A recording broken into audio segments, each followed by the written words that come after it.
in creating new policy towards illegal enforcement.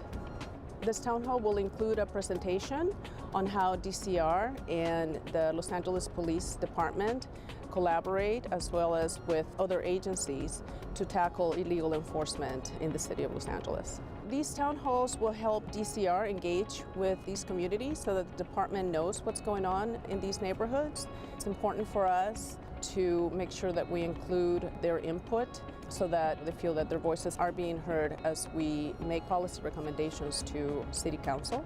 Number two, we want to make sure that we support legal businesses. These businesses have gone through the process of obtaining a license and paying their fees. By going after illegal businesses, we therefore support the legal market. And third, we want to also make sure that we are protecting the health and safety of Angelenos by making sure that the products that are being sold meet those standards.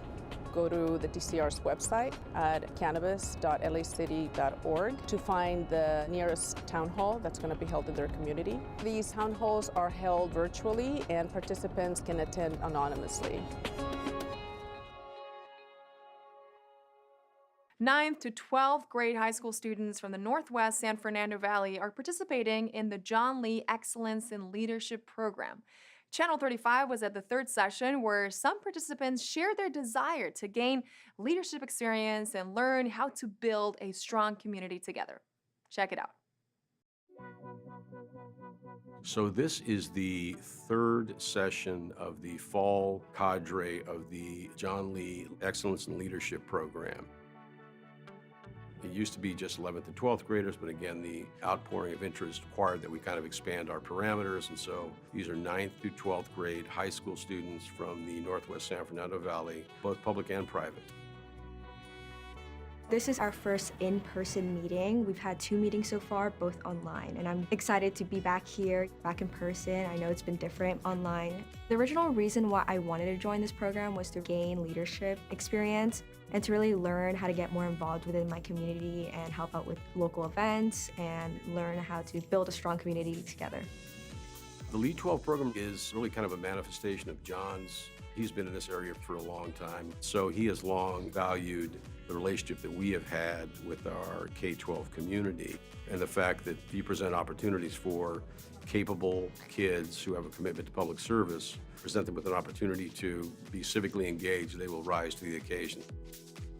We talk about local politics and governance and talk about the machinations of the city and how it operates. But we also, because we're so involved in the community, we try to create opportunities for them to see all these concepts and ideas and elements in play through community projects and events. I would love to make a good environmental impact, and I feel like through this program, I can really do that through funding and activities and stuff like that. So I feel like if you want to join, you have to want to make a difference, and you should make that clear. We do our best not to exclude high school students, even if they're not in our council district. We have kids who live in our council district but don't go to school here in this program. But, we're not going to turn anybody away. So just reach out. We'll figure out a way to get you involved.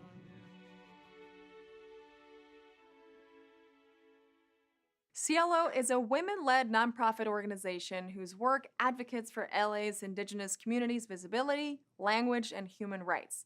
This year, Councilmember Kern Price is honoring Odilia Romero, humanitarian coalition builder and co-founder of CLO, by naming her CD9 Pioneer Woman. Let's take a look. Hi there, I'm Councilman Kern Price, and today I'm here with Odilia Romero, a recognized District 9 Zapoteca leader of an indigenous-led organization. As the co-founder of CLO, Odilia focuses on removing language barriers standing in the way of indigenous migrant communities. CLO also advocates for cultural preservation and works to reduce gender-based violence. This local nonprofit was a crucial partner of the District 9 community during the height of COVID-19. Under Odilia's leadership, CLO conducted outreach and increased access to the vaccine, ensuring that no one was left behind. Together, we supported indigenous communities, distributing hot meals and pantry boxes to neighbors. Most recently, we hosted a community cultural indigenous dance event at South Park, which united people from all walks of life.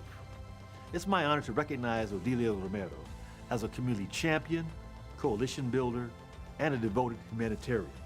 And she's this year's CD9 Pioneer Woman. Thank you. Chairman of the organizing committee for the Los Angeles Olympic Games of 1984, Peter Ueberroth, turned those games into an opportunity for inclusion and representation. LA celebrated his ongoing legacy with an event at the Memorial Coliseum where Ueberroth was joined by Olympians and city leaders for the unveiling of a plaque in his honor.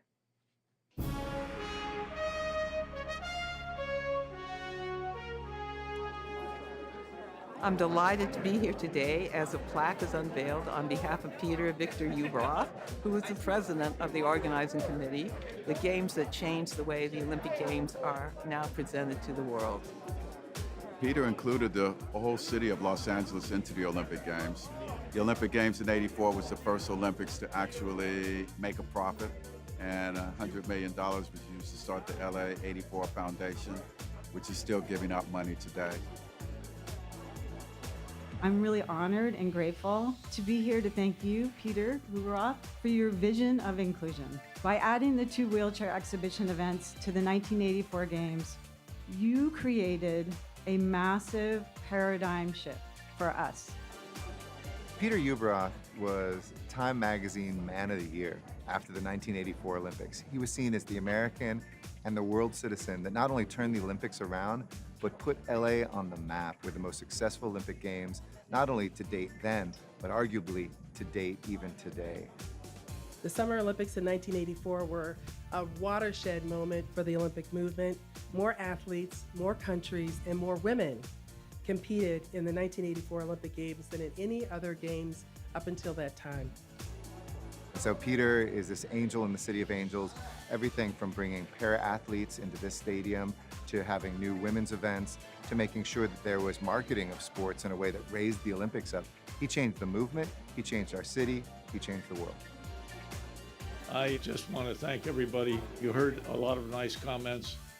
Some of them were true, some of them were exaggerated. But the fact is, in this society that we all live in, we can make a difference. And we can all make a difference. And God bless you all. Thank you.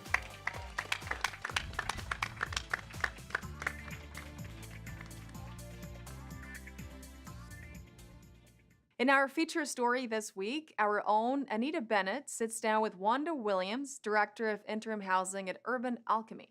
This nonprofit is behind the latest Westlake Tiny Home Village, and Wanda discussed how they are helping the unhoused population around downtown. Let's hear the story. A new tiny home village just opened in Westlake near downtown Los Angeles.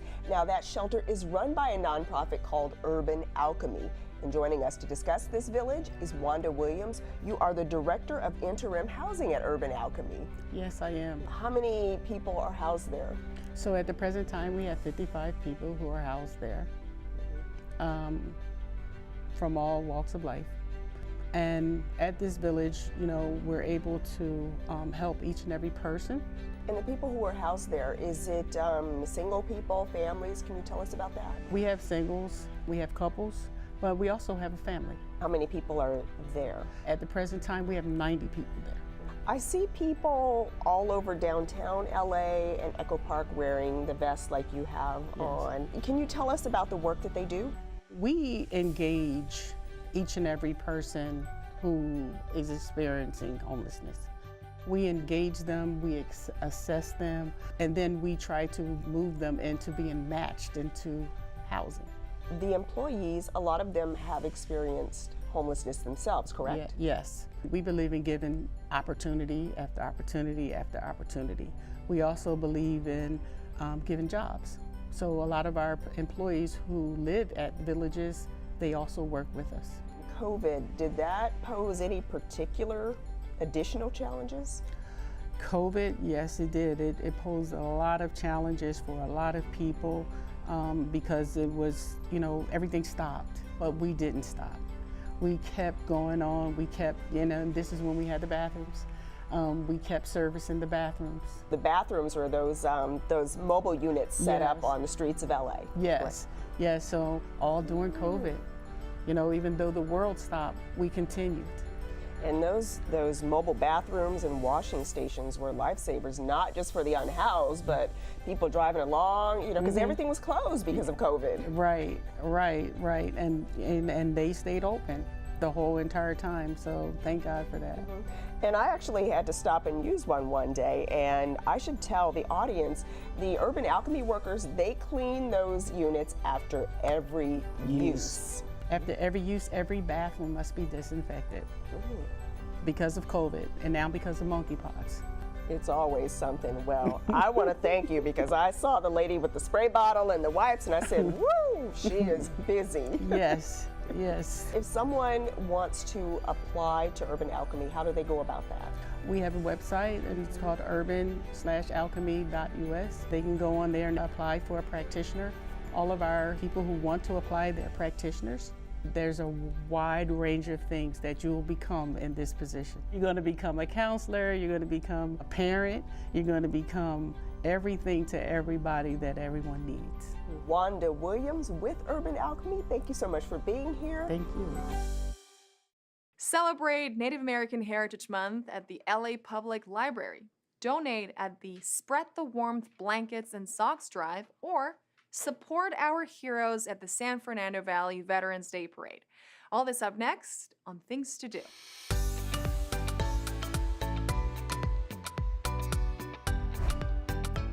This year, you can celebrate Native American Heritage Month at the Los Angeles Public Library. This special event will be at the Lincoln Heights branch.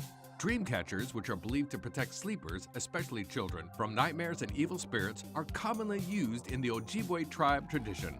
Attendees will be able to come and celebrate Native American Heritage Month and create their own dream catchers to take home. Children of all ages are encouraged to attend this free event that will take place at the Lincoln Heights Branch Library on Saturday, November 12th at 2 p.m. For more information and details, visit lapl.org/events. Fall is that time of the year when we start to take out our warm clothes from the back of the closet and decide what we need and what we can get rid of. The LA Sanitation Department is holding Spread the Warmth Blankets and Socks Drive, so you can donate the new and gently used blankets, sleeping bags, socks, and quilts that you don't need. All the donated items will be distributed to LA City's unhoused population. There are different drop-off locations for residents, businesses, and city employees, which are open from now until December 30th, Monday to Friday from 9 a.m. until 4 p.m. For more information about the drop-off locations and other details, visit lacitysan.org. Come and pay tribute to America's heroes, the veterans of our armed forces, by attending the 19th annual San Fernando Valley Veterans Day Parade. This will be an opportunity to honor those who served past and present in the San Fernando Valley with a parade that brings the community together. Everyone is welcome to attend the 19th annual San Fernando Valley Veterans Day Parade that will begin at the corner of Laurel Canyon Boulevard and San Fernando Mission Boulevard on Friday, November 11th at 11:11 a.m.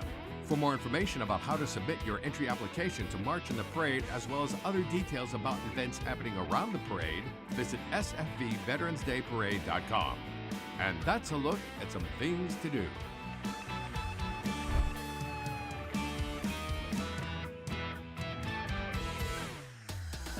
And that's it for this edition. I'm Natalia Bilbao, and from all of us here at LA This Week, thank you so much for joining us.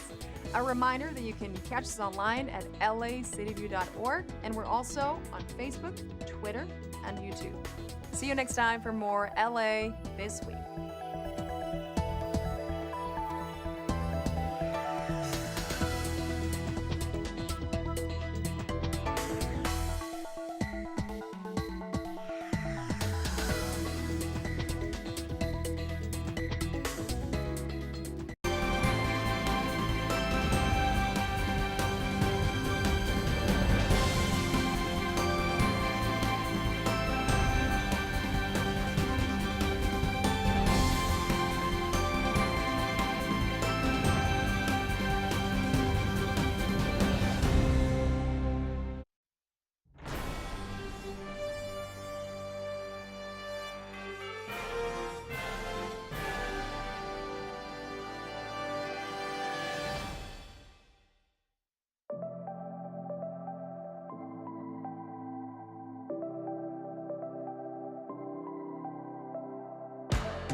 Good morning, everyone, and welcome to this meeting of the Los Angeles City Council. Today is Wednesday, November 9th, 2022. I'm Paul Krikorian, President of the City Council, and we're ready to begin, but there are people that are intentionally disrupting the meeting. Pursuant to Council Rule 12, you are ordered to sit down silently so we can proceed with the meeting. The people in the aisle are not complying with my instruction, and they are ordered removed from the meeting pursuant to Council Rule 12. Sergeants, please remove the people standing in the aisle making noise. Sergeants, please remove the people in the aisle making noise pursuant to Council Rule 12, and they will be subject to Council Rule 7 hereafter. So to be very clear, so the woman in the yellow hat, the woman in the gray plaid shirt, you were ordered to be quiet and sit down. You didn't do it. You've been ordered to leave quietly. You didn't do it. And now you've ordered removed because you were actually disrupting the meeting, violating Rule 12, and subject to exclusion per Rule 7.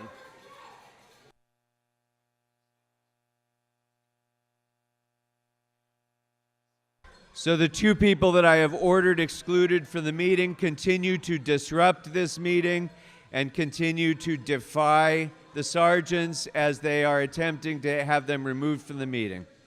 And we cannot proceed as long as this disruption continues. Indeed. One of them, the one with the plaid shirt, has actually got a cowbell that she's rattling.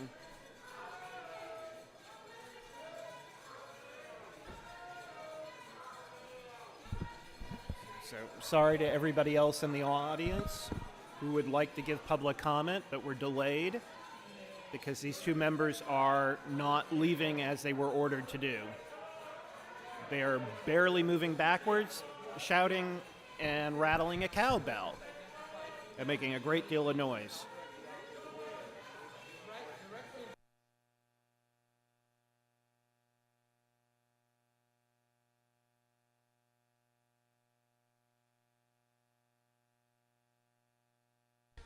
There is a person who's using a noisemaker, something like a cowbell, wearing a black mask on my right-hand side of the chambers. You're instructed to stop using that noisemaker, which is disrupting the meeting.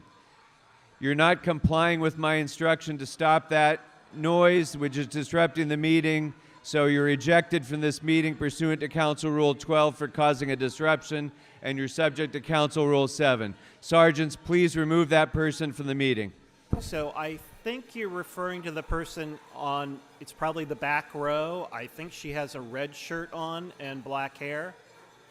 No, the sergeants can see her. She's using a noisemaker still. She's shaking a cowbell or something. She's ordered removed.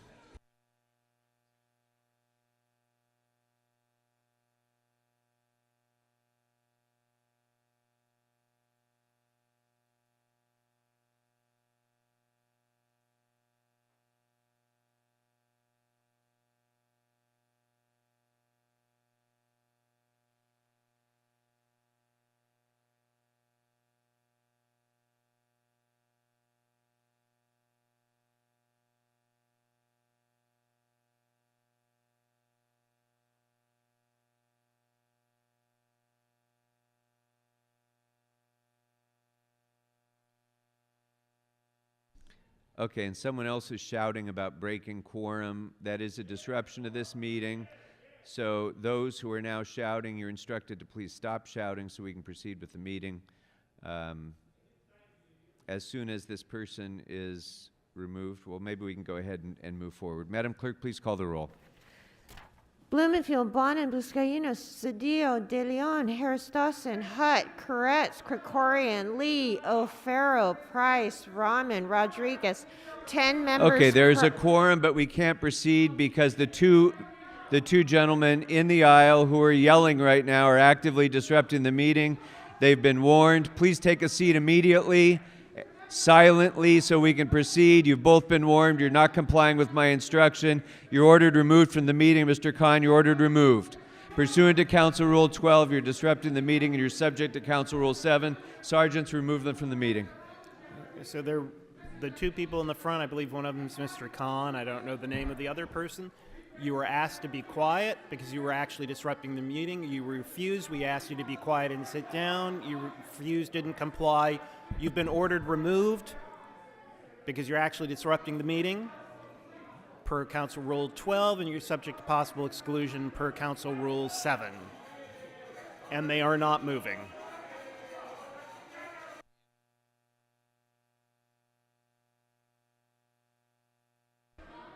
Now there is another person using a cowbell or a noisemaker. Sergeants, if you can identify who that person is, they are ordered removed from the meeting. And Mr. President, I was able to see the person. It's the woman with the black mask, dark hair, dark plaid shirt. She had a kind of can-shaped rattle.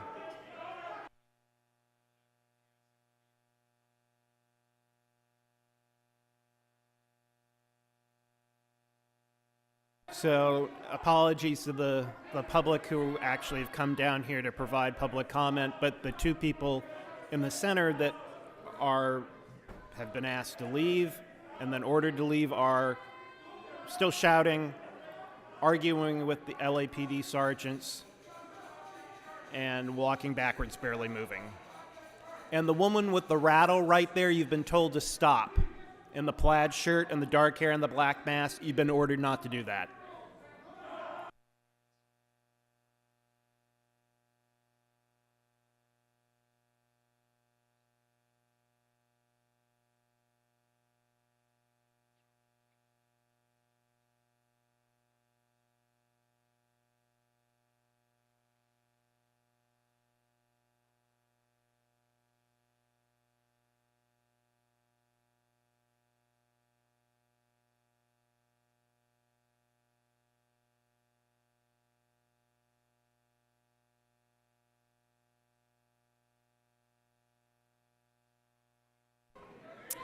And the woman with the rattle is now stood up and is shouting.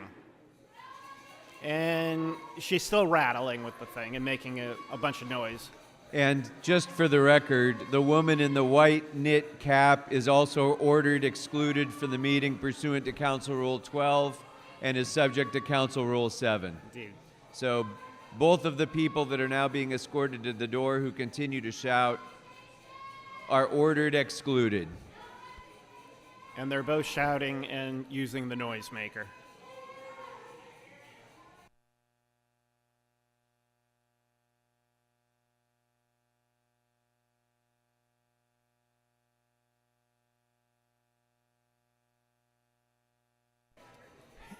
And they're not leaving, and they're arguing with the sergeants as they shout.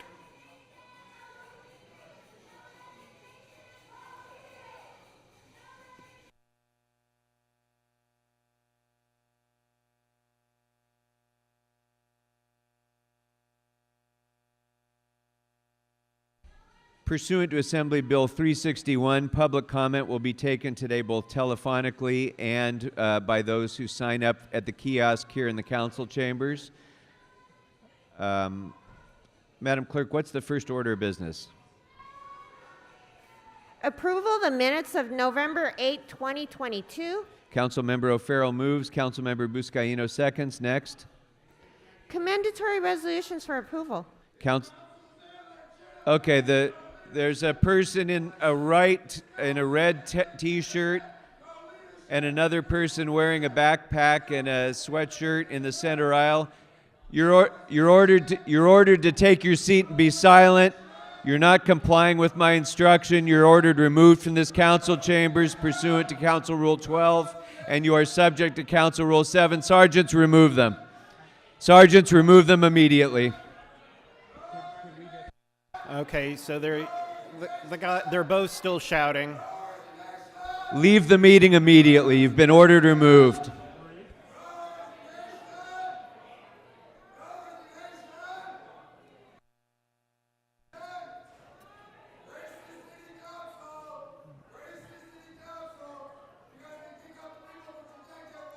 Okay, so he's still shouting. They're both still shouting.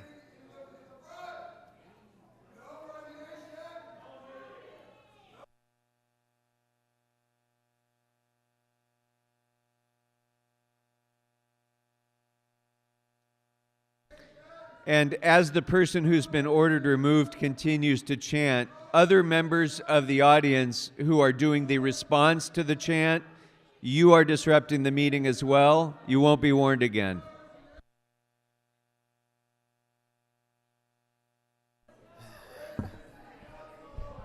I'm sorry for the public. Things are proceeding slowly, but the gentleman with the red shirt still shouting loudly as he slowly walks backwards.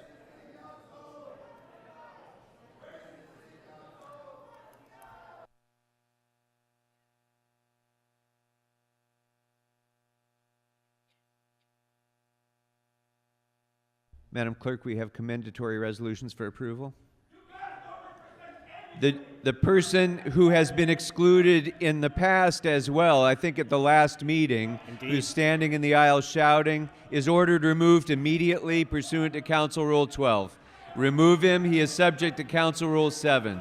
Indeed, I He's remember. been removed at virtually every meeting that we've had. I recognize. Remove him from the meeting immediately. He was removed yesterday as well. I'm positive.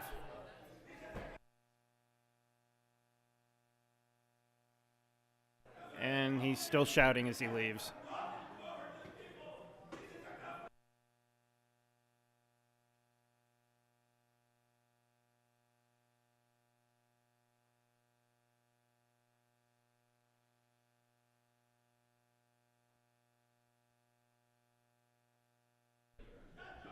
To the members of the public who can hear me over this shouting, I sincerely apologize that your opportunity to speak and participate in your city council meeting continues to be disrupted by those who seek to just shut this meeting down.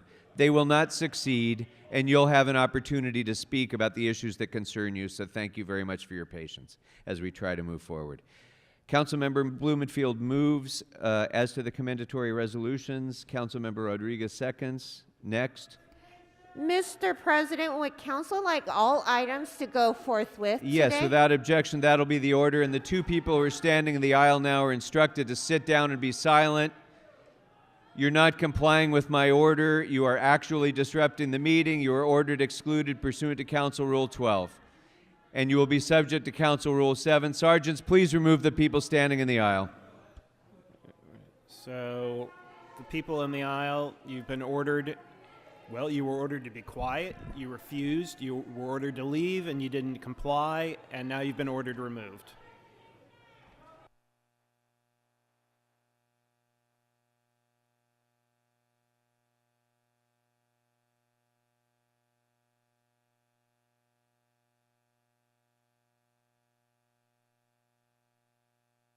Members, if you can hear me, and Madam Clerk, if you can hear me, item 37 will be ordered re-referred to the Energy, Climate Change, Environmental Justice, and River Committee. So we will be referring item 37 back to committee. Without objection, that will be the order. There are two people in red shirts who are shouting, sit down immediately and be silent. I've instructed you to sit down and be silent. You're not complying with my order. You are ordered removed from this meeting pursuant to Council Rule 12, and you're subject to Council Rule 7. Leave the meeting. Sergeants, escort them to the door.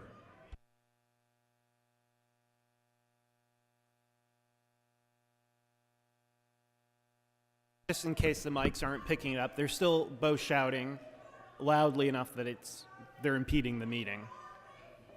And they are moving backwards very slowly.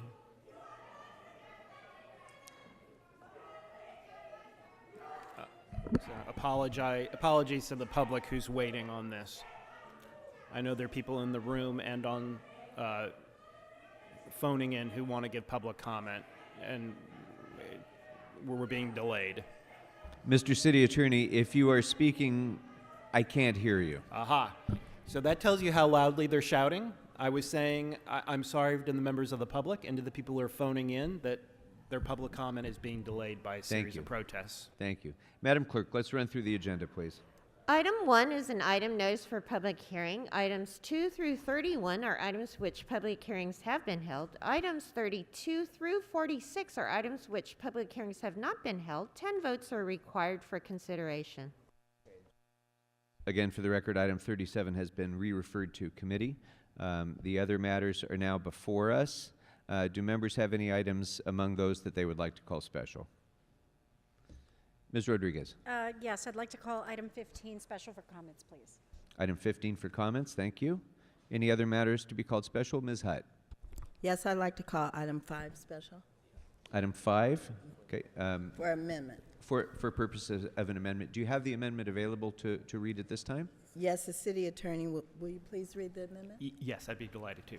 So for item 5, the motion is to amend the item to adopt the following in lieu of the recommendations in the report.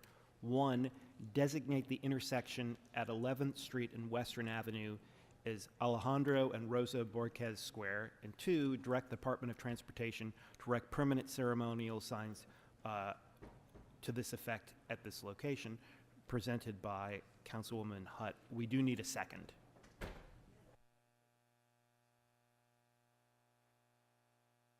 I think it was Mr. Price. Thank you. All right. Any other specials, members? Mr. O'Farrell. Thank you, Mr. President. On item 30, I'd like to move the Transportation Committee report. Second. Okay, thank you. Seconded by Mr. Lee. Thank you. I'd like to call items 29 special for remarks and also 31 for remarks, and an amending motion to combine the Plum and Energy, Climate Change, Environmental Justice and LA River Committee report, which is being circulated. Very good. Thank you, sir. Thank you. Mr. Buscaino. Mr. President. Okay, Mr. Reedy is disrupting the meeting by shouting while Mr. Buscaino is trying to speak. Mr. Buscaino, please just stand down for a moment. Mr. Reedy, please take a seat immediately and be silent. Since you're not complying with my order, you are ordered removed from this meeting pursuant to Council Rule 12, Mr. Reedy, and you are subject to Council Rule 7. Please leave the meeting. You are ordered removed. So, Mr. Reedy. Sir, you are ordered removed. You are ordered removed under Council Rule 12. Please leave the meeting immediately. So, Mr. Reedy, you were asked to be quiet. You were asked to leave. You didn't do it. You've been ordered removed. And you're continuing to actually disrupt the meeting by shouting.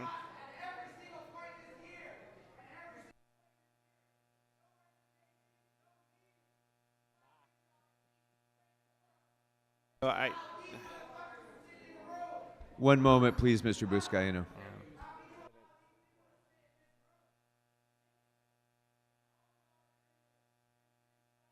So Mr. Reedy is still shouting as he leaves, loudly enough that we couldn't hear Mr. Buscaino.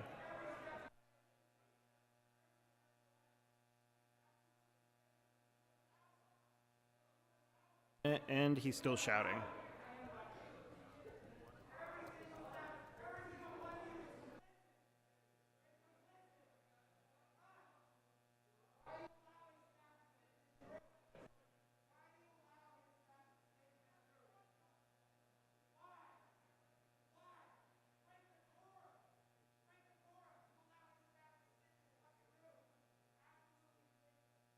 Mr. Reedy is still shouting as he very slowly leaves the room. And he's still actually disrupting the meeting.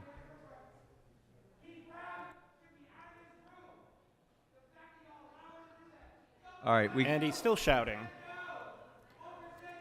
So again, our apologies, but it's going to be very difficult to conduct business while he's shouting that loudly, even from the back of the room. Mr. Buscaino, shall we try this again? Thank you.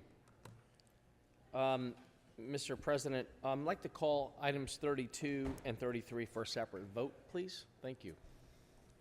Thank you. Items 32 and 33. Any other items to call special, members?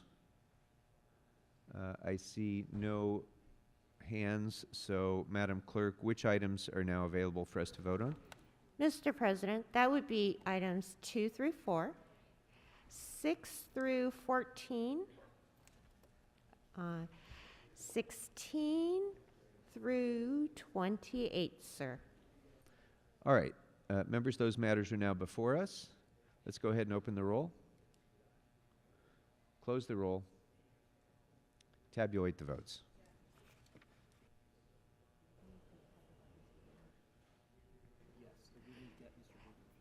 Mr. Blumenfield, what is your vote, sir? Blumenfield, aye. And that would mean that those items are adopted, 10 ayes, forthwith. Very good. Thank you very much. All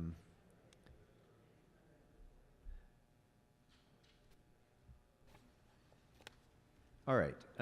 So with that, Madam Clerk, I think we're prepared to proceed to public comment. Yes, sir. Let me read. As indicated on the agenda, members of the public wishing to offer public comment should call 669-254-5252 and use meeting ID number 160-535-8466 and then press pound. Press pound again when prompted for participant ID. Once admitted into the meeting, press *9 to request to speak. When it is your turn to speak, an automated Zoom voice will ask you to press *6 to unmute. Let me repeat, call 669-254-5252 and use meeting ID number 160-535-8466, then press pound. Press pound again when prompted for participant ID. Once admitted into a meeting, press *9 to request to speak. When it is your turn to speak, an automated Zoom voice will ask you to press *6 to unmute. And shall I read off the instructions, Mr. President? Yes, please, both for those who are calling and those who are here in person to give comment, please. Thank you. So for members of the public calling in or here, please state the items on the agenda you'd like to speak on. You have 1 minute per item to speak, up to 3 minutes total, and if you wish, 1 minute for general public comment. Please speak on the items before beginning general public comment. We'll tell you when your time's up. When speaking on the agenda items, you must be on topic. Our goal is to get through as many speakers as we can. If you're not on topic, or if we can't tell whether you're on topic, you'll get one brief warning from me or the president. At that point, you need to get immediately clearly on topic. If you don't, or you stray off topic again, you'll forfeit your speaking time and we'll move on to the next speaker. The items that are open for public comment are items 1, 5, and 32 through 46, except for item 37, which, as you just heard, was continued. So that's items 1 through 5 and 32 to 46, except for 37. You can speak about those items in general if you wish. For members of the public calling in, when it's your turn, an automated Zoom voice will prompt you to press *6 to unmute yourself. If you don't do so, council staff will prompt you once more, usually by reading in the last 4 digits of your phone number. At that point, you really need to press *6 right away, or unfortunately, you'll forfeit your time and we'll move on to the next speaker. Finally, we understand that you may be listening to the council meeting on multiple devices if you're dialing in, but when it's your turn to speak, please turn down the volume on the other devices right away. Between feedback and a time delay between the live meeting and the broadcast, it really causes a great deal of confusion if you're listening on multiple devices. Also, please keep one ear to the phone. Because of the time delay, we want you to hear right away when it's your turn to speak so that you press *6 right away. If you're not listening on the phone and you don't hear it soon enough, it's possible you won't press it in time, and unfortunately, we'll move on to the next speaker. And with that, Mr. President, we are ready to begin public comment. Thank you very much. Mr. Harris-Dawson? Mr. Harris-Dawson, you're on the queue. Did you want to speak? Okay, very good. Thank you. So let's go ahead and begin taking public comment from those who are here in the chambers. And we will begin with Ian Jameson.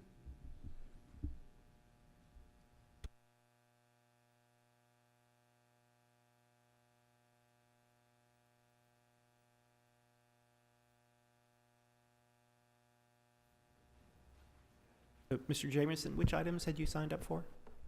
32 through 34 in general public comment, please. Okay, so you have 3 minutes for those items and then a minute for general. So please start with the items. End the state of emergency. Thank you, sir. Our next speaker wrote P. Low. Is there anybody who used that reference? And that speaker will be followed by Donna Umali. Good morning. Good morning. I would like to speak on items 32 through 35 and public comment. Sure, so you have 3 minutes for the items, followed by a minute for general public comment. Please begin. And I think they're going to move your mic down so we can hear you better. Thank you. Good morning. On March 4th, 2020, the city enacted a state of emergency indicating potential conditions of disaster or extreme peril to the safety of persons and property due to COVID and likely to be beyond the control of local resources, which required mobilization of resources. The Emergency Operations Organization's EOO, along with the Emergency Management Division, were activated to protect life. Today, those conditions no longer exist. We demand transparency. The general managers of these departments must present a full report articulating every action that justifies extending the perpetual states of emergencies. We demand to see EMD's report that advises council on the need for an extension. Where is the science? Where are the numbers? Since then, we have seen the positivity rate drop into single digits. This considering that masking is pretty much non-existent. Simply put, infection rates are down. We are in effect in the endemic stage of this virus. To prove that, may I remind you that this council has voted to end the proof of full vaccination with a COVID-19 vaccine required to enter certain public locations. It has ended the grocery shopping priority for elderly and disabled residents. It has ended the renters' protections. In fact, if you look at any of your social media accounts, including the mayor's, it is back to business as usual. You have reinstated movies in the park, social events, large-scale events like concerts and sports games, even a championship parade that occurred this weekend. And the nonsense. With regards to item 33, AB 361, this is a continuance of the nonsense. Every commission reads this statement verbatim. No facts, no supporting evidence, no data. You all have arbitrarily decided that it's just not safe to be confronted by the public, so you hide behind this bill. We have the Brown Act. Follow it. Meetings should be accessible regardless of a declared local health of emergency or not. Transparency and inclusion is what you all claim to strive for, and we demand it. Social distancing is no longer a recommendation, and as this council has proven since it began meeting in person, no one is in danger. The circumstances of COVID emergency as originally proclaimed in March of 2020 are not the same today. We are now in the endemic stage. With regards to item 34, monkeypox, is that really still a state of emergency? Vaccinations are widely available and people are not falling for it anymore. Not every illness and virus requires an emergency response.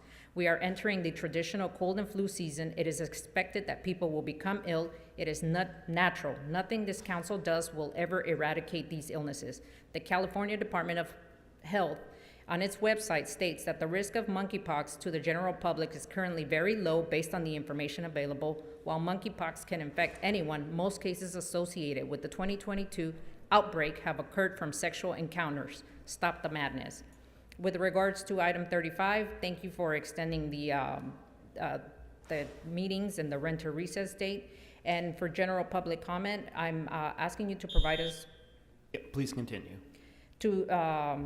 I am speaking, the change that provides us an opportunity to participate in the important decisions this body has to make, particularly after the scandal. One of those cases that requires your attention is the motion that was presented in the ad hoc COVID committee by Councilmember Buscaino and Lee. I am speaking of the City of LA COVID employee vaccine mandate. Systemically, this is one of the many items that deserves reconsideration as we peel back the layers of the damage the scandal has caused.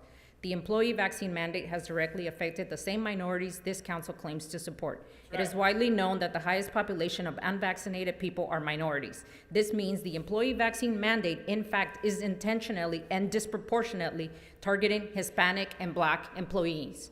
As the council considers various issues, racial diversity, equity, transparency, and anti-Semitism, how do you expect to be taken serious and sincere when you are actively firing employees who have invoked their religious beliefs? The city attorney needs to conduct an investigation. Thank you. No shouting from the audience. Please sit silently if you want to participate in this meeting. Thank you. Our next speaker is Donna Umali, followed by Andrew Gravener. Hi, which items had you signed up for? 32, 33, and 34, and then general. Great, so you have 3 minutes for the items, Okay. followed by a minute for general. So please begin. Thank you. Who needs to be in a state of emergency now? People who fear change? People who don't understand? People who need constant drama? No. People don't know how to take the next small step to move on in the absence of this state of emergency. Let's show people how life can be open and lived fully without this fear, how people can have protections in place and can address issues that cripples our city without having to resort to constant emergencies. The state of emergency had advantages in the past, but in this moment of time, declaring emergency will create undue stress, fear, and cycle of depending on emergencies to get us through difficult times. It is a crutch with a negative return, crippling our citizens instead of empowering them. Is there an emergency? I think that is the wrong question. I think the better question to ask is, what is one step we can do to move forward? Maybe we might find that when we remove these blocks the state of emergency creates, we will finally open up more opportunities and greater avenues to live that fuller and happier life that we all desire. For 33, we live and function in a world filled with senses. Our brain is a sensory feedback system. We perceive the world and make choices depending on what we figured out. And when we force our world on a very flat, low dimensional plane, we don't get the full experience, the full impact, the full truth of what is being said. It's like making decisions in a fishbowl. I feel constricted and unable to participate in the way that I would feel beneficial. Let's take ourselves out of the fishbowl. For the monkeypox state of emergency, 34, this cycle of emergencies is unprecedented. I would like the council to consider having non-reactionary actions towards this disease and other similar diseases. When we are reactionary, we might not actually be aware of the full truth. I would like to consider a more reflective type of action. Like, aren't we curious about these diseases? Why is this disease in particularly being honed in on? Why do we need to focus resources and time on this? Is monkeypox an real emergency? Let's reflect instead of react. General statement. Sure. When we first started on these mandates, there was a lot of unknowns. Now there's so much we know and understand how this virus works. It's a respiratory disease. What kind of damage does it cause? It's a spectrum from not at all to a lot of damage. And who does it affect the most? The most vulnerable. This is not new information. If people are not taking the steps to buffer their health and immune system, they will suffer. And the things we can do to keep ourselves healthy, like keep stress low, keep reservoirs of vitamin C, D, and zinc, keeping the state of emergency will be counter to what we need to be safe. And this state of fear is not healthy. All chronic illnesses stem from stress and deficiencies. If we spend as much time and effort into a different, more healthful line of defense, maybe we would see drastic results. And thank you. Thank you for your comments. Thank you very much. And sir, again, I'm going to ask you, please stop shouting. All right, our next speaker is Andrew Graebner, followed by Ocho, followed by Dylan. Mr. Graebner, good morning, or good afternoon, rather. No, good morning still. So when you come to the podium, let me know which items had you signed up for? General public comment. Sure, so you have a minute. Please begin, sir. All right, so why is this meeting happening? You have, staffers from Kevin De Leon who you're so afraid to remove. Kevin De Leon isn't even here. But, so you're willing to have racist staffers, but you remove people for just saying we shouldn't be having a meeting while Cedillo and Kevin De Leon are still on the council. And they're not, and especially while Kevin De Leon's staffers are here. Earlier, people were, making reactions to various comments and such, and you sort of weakly said, well, you stop shouting. But the second people start shouting about, about racist council members or anything, you immediately get the police in riot gear and have them, drag them out. And, you're literally, this is all racist. This meeting's illegitimate. Break the quorum. Thank you. All right, our next speaker just wrote Ocho. Which items had you signed up for? Good morning. Speaking on 32 on public comment. Sure. So Good morning, sir. For each. Please and the next speaker following will be Dylan. Good morning. Good morning, sir. I'm speaking against the states of emergency. This emergency has hurt me and my family more than actually getting COVID. I and my family have had COVID. No long-lasting harm has been done to me or my family. However, I am on administrative leave from my city employment, likely to be terminated. I choose choice and freedom concerning what I put in my body. Follow the science, as that saying goes. The vaccine does not prevent getting COVID-19 or spreading it. The vaccine can harm with side effects that can disable and take your life. We all die. My faith tells me not to harm myself or others. No vaccine can prevent eventual death.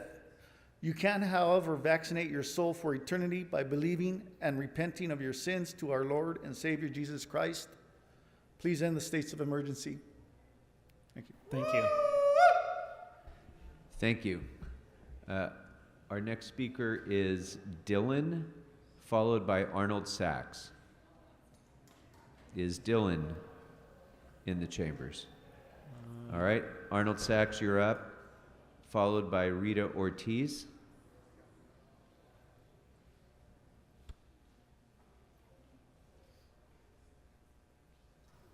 So, Mr. Sachs, are you coming?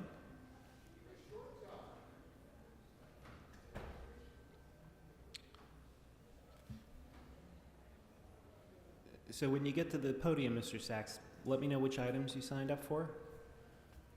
Let's see, I signed up for number 1, 42, 40, 38, and public comment. Okay, so start with the items. You have 3 minutes for those, followed by a minute for general. Please Thank begin, you, Mr. Sachs. sports fan. Item number 1 refers to the TEFRA Act of 1982, which I guess was passed by the state legislature. So this is 2022. That's 40 years. Does somebody think there should be an update on some of these items? Maybe they should have a meeting for the state legislature. Maybe you should send a 5-signature letter or a 10-signature letter saying, we need to update this TEFRA Act. It's a responsibility act about funding. We have a lot of problems because of that. Because after that, Measure R was passed and Measure M was passed with outrageous sums of money. And where has that money gone to? It's the logos on a lot of these items. It's common sense. But nobody really wants to pay attention to that. They just want to pass it off. Item 42 refers to, again, with the veterinarian stuff. There's a mention of stray cats. Isn't that the band, Stray Cats? Do they get paid for that mentioning of that name? Item 40 refers to a homeless coalition. So I have some items here. This is from June 28, 2022. It refers to a homeless crisis at a county board meeting from September 2016. This one is from June 28th. It refers to the Homeless Service Authority. This is from the county. This one refers to homeless. This one over here on June 29th refers to homelessness. Which the fuck is it, homeless or homelessness? This one over here is a lawsuit referring to homelessness. So again, which is it, homeless or homelessness? It's just money. This one over here refers to another lawsuit about homelessness conditions. Again, is it homeless or homelessness? You have like 6 different departments that refer to homeless. You had the best program ever with the Affordable Care Act. They signed up 15,000 people. The guy didn't want to pay. So he took the money and used it to build the fucking stadium regarding homeless. This one over here is a homeless initiative. So which is it? Then, item 38 refers to discrimination. So I'd just like to point out I had to go to, I lost my Social Security card. So you talk about discrimination, which is it? Is it ethnicity or race? This one is from a health department, a health insurance agency. Is it race or is it ethnicity? You can go to general, Mr. Well, I'll Sachs. use the same thing. I've got 3 different goddamn forms here, and they're all different. And why are they different? This one is from a healthcare company. This is another one from a healthcare company. This one is from the application for Social Security. What the fuck is going on? This is a logo for Prime. Why is it black? Doesn't Prime have a blue label? What about Amazon? It's public comment, city attorney. Shut the fuck up. It's got to be something related to the city, please. Affordable Care Act right here. Mark Ridley Thomas wants to do away with it. But on this one from the State Department, it says the Affordable Care Act is still required. So which is it? It was the most important piece of legislation that was passed by the government. And it's wrong here. Affordable Care Act is for individual insurance. And by the way, this is a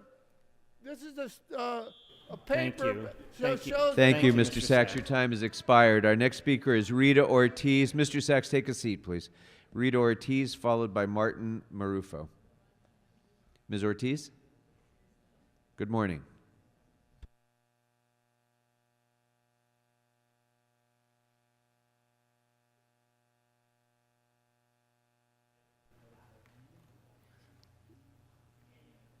So, Ms. Ortiz, which items had you signed up for? Good morning, everybody here. I try to speak English my best. ¿Necesita traducción? No, I prefer in English because Okay. I know sometimes people speak English respect more when my situation happened. I told last week. I'd like to know who paid the police. Okay. Who is the one pay the police? Who is the right have? Because the police evict me twice for my house. November 8, 2019, 2019, and February 2nd, 2020. It's no court order sheriff. All my stuff is inside in my house. And I need right now, I need to give it to the city attorney, this information, because these 8 neighbors have hate crime against me, destroy my property. They put a false police report in February 2nd, 2020, and for trespassing. I pay over $10,000 for lawyers to help me. I'm single mom with a small business. So I don't have thank you. I have a minor. I think the sergeant can take the paper if you're. And I have, I need to pay my mortgage over 900 Thank behind. you, ma'am. Thank you I very need much. somebody help me, please. Thank you. Yes. And we'll resolve the get- information. Oh, and other things. No, I'm sorry, ma'am, your time has expired, but the last time you were here, my staff did give you his phone number for you to be able to contact so we can help you, but your time has expired now. So I'm sorry, we need to go to the next speaker. Yes, and you're free to call my office and we'll try to assist you, ma'am. But in the meantime, we need to go to the next speaker, who is Martin Marufo, who will be followed by Michelle Hope Walker. So, Ma'am, Ms. please, Ortiz, your time has expired. Sorry, Mr. Ortiz, we have to take the next speaker. We'll have your document and we can try to help, but we need to take the next speaker. Good morning. Good morning, Council. My name is Martin Marufo. I'm a Senior Assistant Business Manager with IBW Local 18. We represent the workers at Water and Power Los Angeles, Glendale, Burbank, Pasadena, and Azusa. I'm kind of disheartened that we didn't get to vote on the Scattergood repower. It's important to the community. It's important to the city of Los Angeles. It's important to reliability. I'm a lifetime city of Los Angeles resident. Been here all my life. I live in Wilmington. Grew up here. I worked in the refineries downtown, down in the port, down in Carson, Long Beach, Wilmington. And I realize now that with all the new energy that's going to be required to to power the city, we need to have gas-fired energy. It's something that we reviewed with the LA 100. We put a lot of money into that study. We have a lot of experts that put their faith into this, and this is the way for us to move forward. We need to take gradual steps. We need hydrogen. We need to experiment. We need to be ready for the next step and the Olympics. So, thank you. Thank you. Thank you very much. Our next speaker is Michelle Hope Walker, followed by Donald Tarlin. Okay. Ms. Hope Walker, which items had you signed up for? Number 38 and then public speaking. Sure, so you have a minute for each. Please begin with item 38 then. Okay, 38, thank you for this, those of you all that authored this and support this. Because this even relates to right now. So it talks about doing a study on the discrimination of black people, socially, politically, and economically. So again, it goes back to the value, and that's why it is so important for Kevin DeLeon and Gil Cedillo and for Kevin DeLeon's staff to not be here right now. They could watch on TV or something of the sort, because it talks about the value of blacks. When you continue to show that you do not value black people, that ties into, again, that movement that Kevin DeLeon and his group and the folks that follow him, that they don't think he did anything because they don't like black people anyway, and they don't value black people. They don't value black life. So they cheer him on and say, oh, but he's doing stuff in our district. But he did something racist, which I felt is discrimination, actually. So thank you for number 38 in this study. You can go into general. Okay, thank you. I do thank the protesters. All of us have our part to play on how we do this. I thank you for that. And it just breaks my heart. And yes, you'll see me in tears because it reminds me of the sit-in movement, about how you have to stand up for people. You have to stand up against racism and discrimination. And so true as I watch you all orchestrate, I don't blame the police. The police, they're just doing whatever you all tell them to do. But the point that the city council will have them haul the people out, but can't get Kevin DeLeon and Gil Cedillo out. Now, I understand you all saying there's different policies, but you know what? I've been in LA and I've watched how when LA wants to do something, they get it done. And so I don't understand really what's going on. Again, it's the devaluing of black people, so it just seems like, can you please get Kevin DeLeon out? Can you please get Gil? And can you please not have, no disrespect to you on your staff, but the point that you work for Kevin DeLeon and he's being racist, that's not right for you to be here. Thank you. Thank you, Ms. Hope Walker. Thank you very much. And our next speaker is Donald Harlan. And Mr. Harlan is the last speaker that I have here in chambers who've signed up. Okay, there's somebody else who's raising their hand, which I'll call on you afterwards, but I don't have your name here, but I will call on you after Mr. Harlan. Okay, and when you get to the podium, Mr. Harlan, let and me know. You can come on up if you want to be ready after Mr. Harlan. Okay. So which items had you signed up for, Mr. Harlan? I'd like to speak on several agenda items, number 1, number 2, number 8, number 9, number 11, number 13, number 18, number 38, number 44, and a general public comment. So 1, 38, and 44 are open for public comment. You can talk about the others in general if you wish. So we'll set the clock for 1 minute, or 3 minutes for items 1, I think you said 33 and Yes. 38, and then go to talk about the others in general. So please begin with the ones that are open for public comment first. Thank you. Agenda item number 1, that's about 1938 South Harvard Boulevard, 4230 West Adams.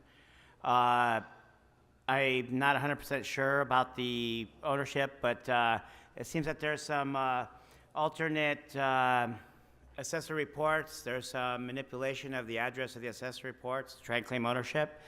It says that this property was then verified originally when it was built and developed in 1981, and that all the real estate transactions for this property is unverified.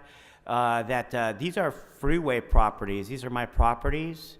These properties along the freeway are mine. When those properties were for sale in the 1970s, nobody wanted them. They were on the sale. They're on sale for years, and I got them cheap. I paid to have the freeways built, and those properties along the freeway are also mine. They don't belong to the city. They shouldn't be people giving away, asking the city to pay government money to pay for their real estate if they didn't own it in the first place. Another one is for example, number 11, the Bridge to Home program. They have a problem with the program at 100 Sunset Avenue in Venice. Those people in that PATH program, they shouldn't be giving away property. That was my property, and it's supposed to be my program, but there's a problem with government people. So can we stick with the items now from 32 on? Okay. Just so we're 32. Number 38, funding for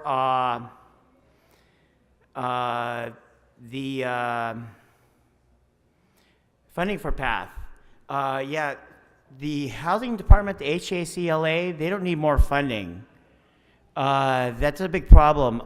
It's repeated offense that the HACLA, the housing, their name appears on the front of illegal developments. People start illegal developments with permission from the city, and then they hand it off to the housing department trying to get out of the trouble they're in for illegally building that. And it's a repeated problem that there's corrupt politicians here in the city and the county and the government making real estate deals and development deals, and then when they realize they can't own it or they're in trouble and they already invested in it, they come to you guys and ask you to spend $1 million to buy it to bail them out.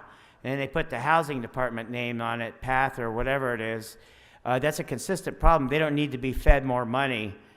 Also, the rehabilitation of Bologna Creek. There's a big problem with these riverbed properties with the city council trying to claim that, declare properties public properties. And you're in general, so you can talk about all the others if you wish now. Okay. Please go ahead, Mr. Harlan. Thank you. Yeah, this is about the HACLA's funds for resident services. These people trying to run the housing for the homeless, they don't even know who owns the building that they're working in, and you're gonna have them hand out real estate to people. This property over here at 499 San Fernando Road by the freeway, that little interchange over there, that's my property.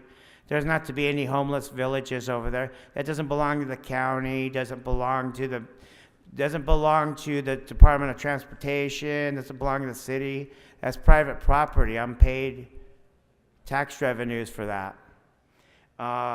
This is crazy what you guys have going on in the city with a fraud. You know that anybody can write an assessor report. That doesn't mean you own it. There's a real problem, people sponsored by the government trying to transfer people's properties over to the government, and it doesn't belong to them. You guys didn't ask for it. You didn't make the owner an offer. There's no succession of ownership. Thank you, Mr. Harlan. Okay. Thank you very much. Your time's expired. Thank you, Mr. Harlan. Please take a seat. Your time has expired.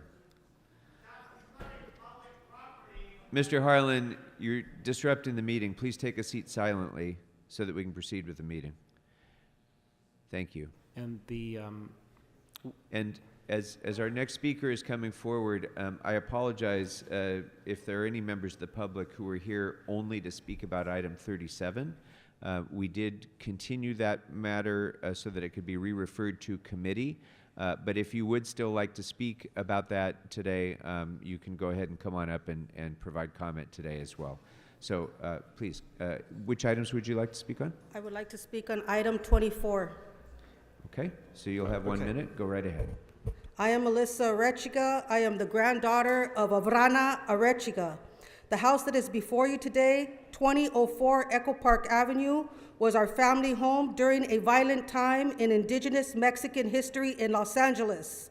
My family's homes were violently taken away by the City of Los Angeles, the County of Los Angeles, the Los Angeles Dodgers, the Housing Authority, and the Department of the Sheriffs.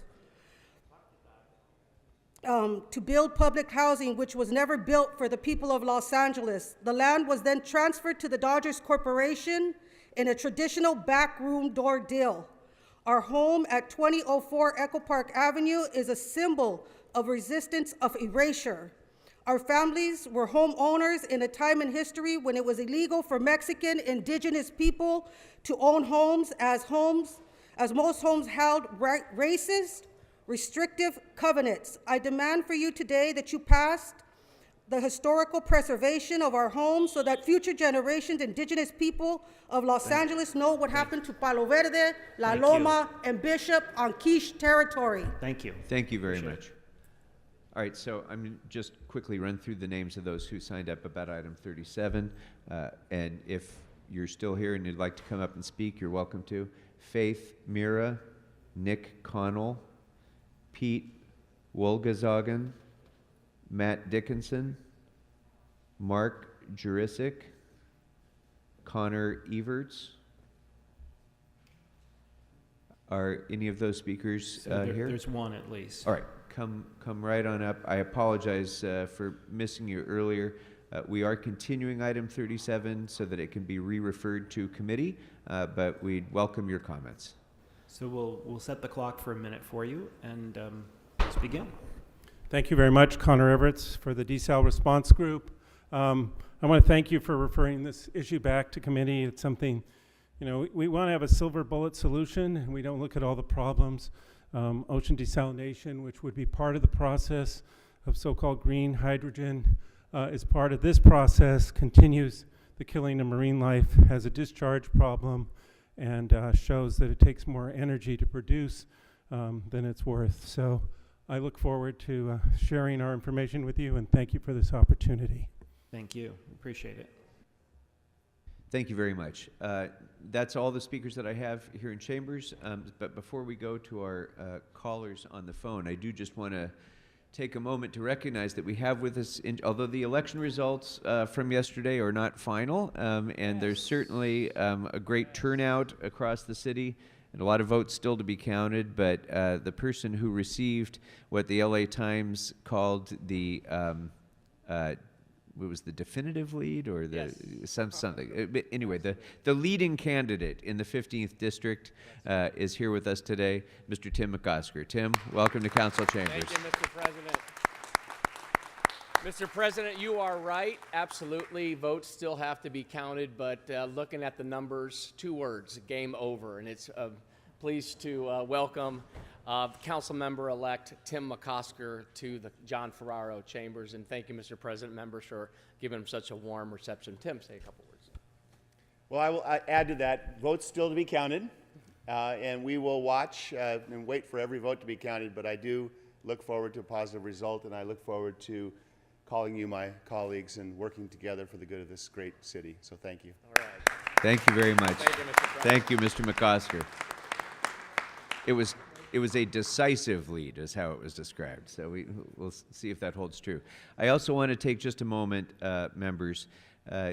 As you all know, we have a tradition in the City Council of celebrating and recognizing Veterans Day.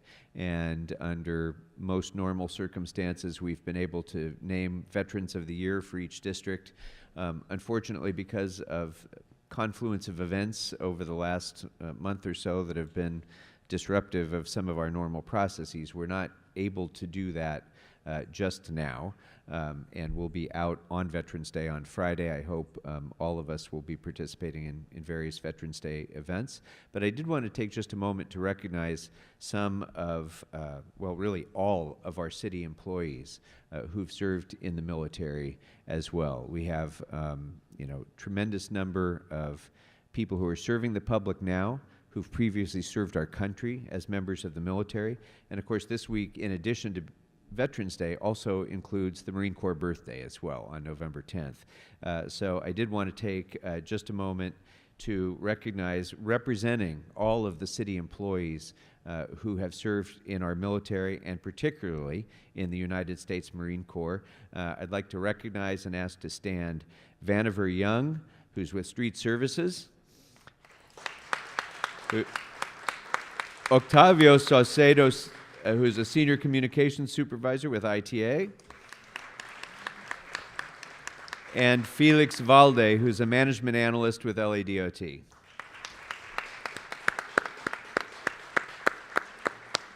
I want to thank all of you for your service, and I also want to thank and recognize Captain Larry Vasquez, United States Navy retired, who's the Director of the Mayor's Office of Military and Veterans Affairs.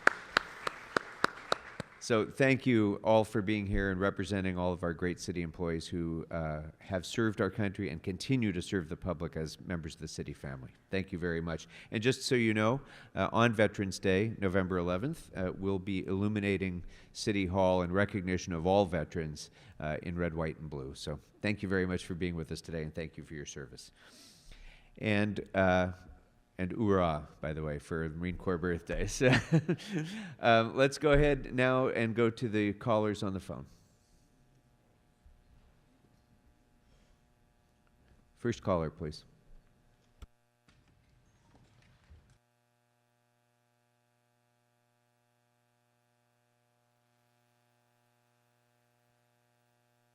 We couldn't hear you here in chambers. So oh, there we go. Hi. We can hear you. We can hear you now. Which items would you like to speak on? Okay. Okay, great, because yesterday was really bad for the technology. All available items and general public comment, please. Sure. So that would be 3 minutes for items 1, 5, and 32 through 46, except for 37, and then general public comment. Of course, you can talk on item 37 or the others on general if you wish as well. So we'll set the clock for 3 minutes, and we'll start with the items. So please begin, Speaker. Well, I thought the other public could talk on 37. Yes, they did it without- in general, however. So we'll set the clock for 3 minutes and for the items I laid out, and you can talk on 37 in general. So please begin. Okay. All right, thank you. Veterans Day is my birthday. You can celebrate, Mr. Krikorian. In relation to the items, the Los Angeles City Council is a criminally insane institution of organized crime and nothing more. Blessings to the people of Los Angeles. We're going to need it. In relation to the items, the City Council should be disbanded and shouldn't be voting on anything because it's a corrupt institution. Number one, however, is a new housing complex, CD10, $16 million for 48 units, $333,000 a unit. This looks like an existing building, I believe, I might be mistaken, which should have been done with HHH and all the other funding using existing structures as opposed to HHH, Cedillo, and the rest of the criminals sitting there.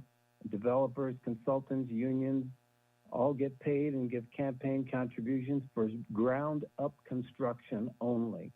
The city makes hundreds of millions of dollars, half go to the LAPD, who make campaign contributions, versus warehouse building conversions, homeowner garage conversions, using the money for that. Campaign contributions is the sleazy council's homelessness plan. We're getting no place. We're a third world, look like a third world country. Looks like some good social programs underfunded to address some homelessness issues versus giving the city's future to LAPD and developers is number 11, 12, and 13. Oops, I got it in. Sorry about that, Fauble. It's all right. And 31. Decarbonization of buildings. 32 to 34, declaration of emergency. The emergency should be included in here is corruption at Sleazy Hall, the system of vote trading, the non-cohesive governance, and pay to play.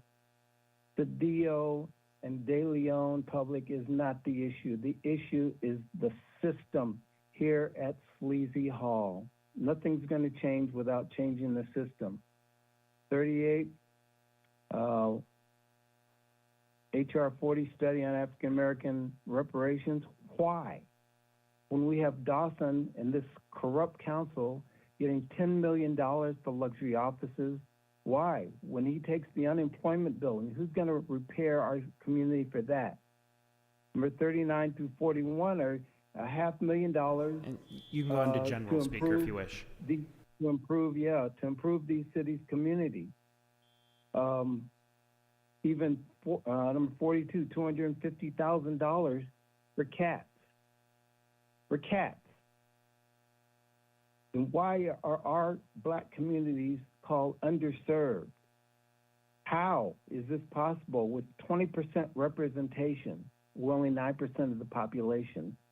They're double overrepresented because these people do not represent us. Lastly, public, look at these kindergarten freak show circus clowns. We tell our preschoolers, kindergartners, middle schoolers, sit down, don't walk around, don't talk, don't eat, don't play with your phone, but look at this corrupt, ignorant, childish, sleazy council. I look at other councils, because I own properties in other places. You don't see this. They don't even sit in their seats. Immature little freak show circus children. It's ridiculous. Look at them. So, thank you, but this is not a multimedia presentation. Okay, yeah, his time's expired. Move on to the next speaker, please. Caller, please state the items you would like to speak on.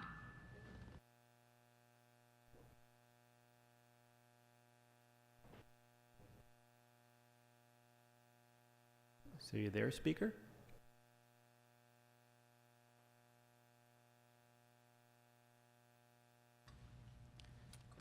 Caller with the last four digits. Okay. Hi, so which items would you like to speak on? General public comment. Sure, you have a minute. Please begin. My name is Sarah Wiltfong, and I'm calling on behalf of BizFed, the Los Angeles County Business Federation. We're an alliance of over 230 business organizations who represent 410,000 employers in Los Angeles County. Here to quickly comment on the polystyrene ban and the decarbonization ordinance that were adopted during consent. While BizFed supports the goals of reducing plastic litter and debris, it is not clear that this policy will lead to a decrease in litter and instead will ban products that are affordable. This is especially frustrating considering the state recently adopted SB 54, a new recycling law that will address the concerns the City Council has in a way that is meaningful and considered effective by both the environmental and business communities. We also find it concerning that LA City is moving forward with a decarbonization ordinance that has received very little feedback from the business community. While a series of basic workshops were held in the beginning of the year, the city is now moving forward with a sweeping proposal that most businesses aren't even aware about that will take effect less than 2 months from now.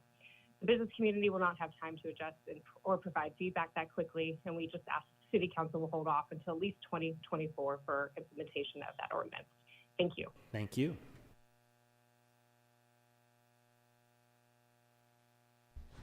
Next caller, please. Caller, please state the items you'd like to speak on.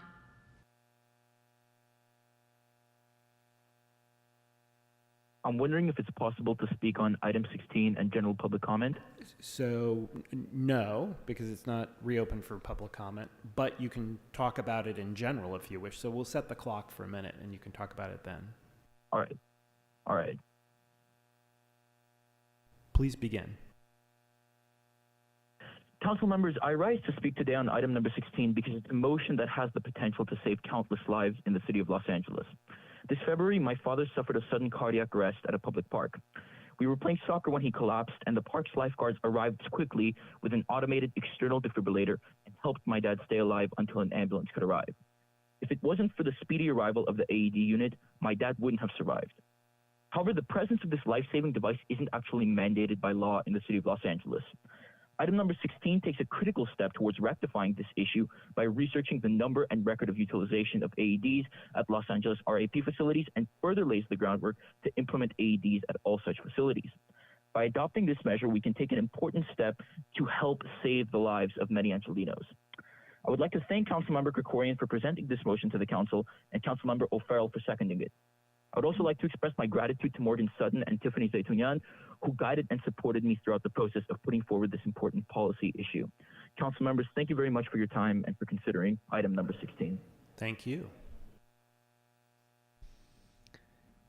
Members, that member of the public who just called is a high school student who came up with this idea to save lives by adding AEDs throughout our park system. And so he is the genesis of the motion that was before us today, item 6. So Michael Asayan, I want to thank you very much for that idea and for your participation today. Next caller, please.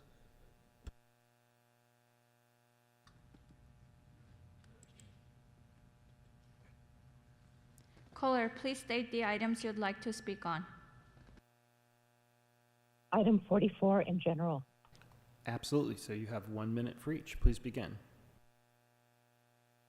Good morning, LA City Council members. I've submitted a letter and have short comments supporting this item. My name is Catherine Tyrrell, and I'm the president of the Biennial Wetlands Conservancy, which oversees the freshwater marsh at the corner of Lincoln Boulevard and Jefferson Boulevard. As president of the Biennial Wetlands Conservancy, I have witnessed firsthand the serious impacts that the city's moratorium on impounding the vehicular dwellings has had on the habitat of the freshwater marsh. So we thank Councilmember Bonin for proposing funding to help with the needed rehab during this coming rainy season, which is when it's very important to do the planting to repair what's been damaged there. I sincerely hope that the City Council will support in an expeditious manner the passage of all motions related to the city's intervention in the biennial wetlands. It's very, very important, and we appreciate your attention to this matter. Thank you. Thank you very much. Next caller, please. Caller, please state the items you would like to speak on. Yeah, I'd like to speak on items 39 through 43, also 32 briefly, and general public comment, please. Sure. So you have 3 minutes for those items, followed by a minute for general. Please begin. Okay, cool. So with regards to items 39 through 43, and I'm actually really disappointed that Councilmember Correct isn't here for this, because why is he on a speed run to spend down his neighborhood services account? Now, it's a known issue that there's not a lot of transparency around discretionary funds, and honestly, that should change, and I think maybe we have a good chance of having that change. But that 100-56 account that's part of the general fund, does anybody know what the balance is? Because there's $850,000 in these motions alone. But if you just look in the last month, it's up to almost $1 million. And that's in addition to the $3 million from the reserve fund that he wanted. Now, part of the issue here is that there's a misalignment between the fiscal season and the election seating. They don't align. So my worry is that all of these funds are getting spent down with no scrutiny, and there's not going to be anything left for the new CD5 person. But you guys have a choice in this. I think that you should refer them to Budget and Finance for further review. At least find out how much is left in the account. I don't think it's fair to leave the new council member with nothing in the account. And then with regards to 32, there's a couple people that spoke earlier. With every plague, it seems there comes a loud and proud tradition of myth-making and denialism. In other words, people who failed high school bio, but they think that they know how to tough out an ever-evolving RNA virus. With the Black Death, people blamed Jews. With cholera, it got blamed on doctors. Spanish flu got blamed on the Germans. AIDS got blamed on CIA, Big Pharma, or the LGBT community, depending on who you're talking to. But to beat a virus, it takes public health care measures. It takes people actually caring about one another and leaning in to do the right thing. So I know that we have largely abandoned a lot of that, but it's still a virus that's killing people, and it's still a virus that's very rapidly mutating because it's an RNA virus. And we just have to really hope that the next mutation isn't one that has a significantly higher death rate. So it's playing with fire to try and pretend that this doesn't exist. I'd like to go to general public, if that's all right, Mr. Falble. Of course. Please go ahead. So I can't tell you how many times under the role of Nuri Martinez, I tried to call in and was denied. Friday morning meetings consistently canceled. I keep hearing you apologize for the protesters interrupting the ability for the public to speak. But what I haven't heard is a reflection on how the actions of the council contributed to the conditions that we find ourselves in now. And Mr. Falbo, you're part of that because you seem to fancy yourself an arbiter of what constitutes as on-topic speech far too frequently when people are very typically at least minimally tangentially on topic. And if you really need to reflect on that, sir, because I find it very disconcerting. Now, I know that you guys have given up hope on KDL resigning because you scheduled CD6, but that doesn't mean that there's nothing that you can do. Stop scheduling his items, get a committee together, call Stephen Kaufman up, get a committee, and each of you raise $20K. Because if he actually sees a real recall committee, he might. Thank you, Speaker. Caller, please state the items you'd like to speak on. Yeah, I'd like to speak on all of Corrette's items 41, 42, 43, and general public comment. Sure, so you have 3 minutes for those items, followed by a minute for general. Please begin. Yeah, so of course, Joey Buckets, the Mussolini fascist of the LA City Council, who's not paying any attention to public comment right now, is, second on all these, just blatantly funneling money to cops on Corrette's way out the door. Corrette was the biggest loser last night. He ran a terrible, racist, pathetic campaign, and he got absolutely rinsed by Kenneth Mejia, and it's because of motions like this. This money should be used for the community, not to pad the Proud Boys who work in LAPD their overtime pay. It's absurd. You guys should not vote yes on any of this. This is just straight up laundering money to LAPD, the most violent and murderous and brutal police force in the entire country. Also like to say, I think it's, pretty absurd that Joey Buckets got to introduce his buddy McOscar there. You guys didn't invite Kenneth Mejia to come say hello today. He had the most votes of anybody. Should we go on to general? Well, hold on. I'm not done on these ridiculous motions. I want to echo the previous caller who said there needs to be an audit of how much funding is left in this slush fund that Corrette's is using to pay off the LAPPL bribes that he took during his failed campaign. Nithya, do something useful for once and vote no on this. Everyone else, this is absurd, just absurd. I'll move on to general public comment. Okay. Paul Corrette's is a fucking loser. He got crushed last night. It was great to see his racist campaign go down in fucking flames. Utterly useless loser and Ed Buck enthusiast. Heather Hutt, you should resign and give the people and a voice on who their rep is. You're a puppet of Nuri, KDL, and Gil. It's embarrassing that you're still on the council. Mitch, you're on your way out. You got waxed. You have no chance. You're done. Joe, don't feel bad. You're still the biggest fucking loser in the whole city. Mr. 1%. Just a fucking loser, Joe. You're a loser. I want to thank the protesters. The city council is totally illegitimate. You still have fucking people who take bribes like city staffer B, John Lee, on the city council. All of these meetings should be shut down until the racist losers, KDL, Cedillo, Mitch, Corrette, Buckets. Thank you. Thank you, Speaker. Caller, please state the items you'd like to speak on. Hello, my name is Dan Cagle. I'd like to speak on items 32 and 33. Sure, so you have a minute And for general? Sure. So 2 minutes and then a minute for general. Please begin. Regarding items 32 and 33, we're not out of the woods on the pandemic yet. Vaccination continues to be an effective way to fight COVID, including long COVID. The city should continue to require its employees to be up to date on their vaccinations to help protect them and the city against future waves of coronavirus. Similarly, the city should continue to allow remote meetings since meeting in person can spread coronavirus. On to general.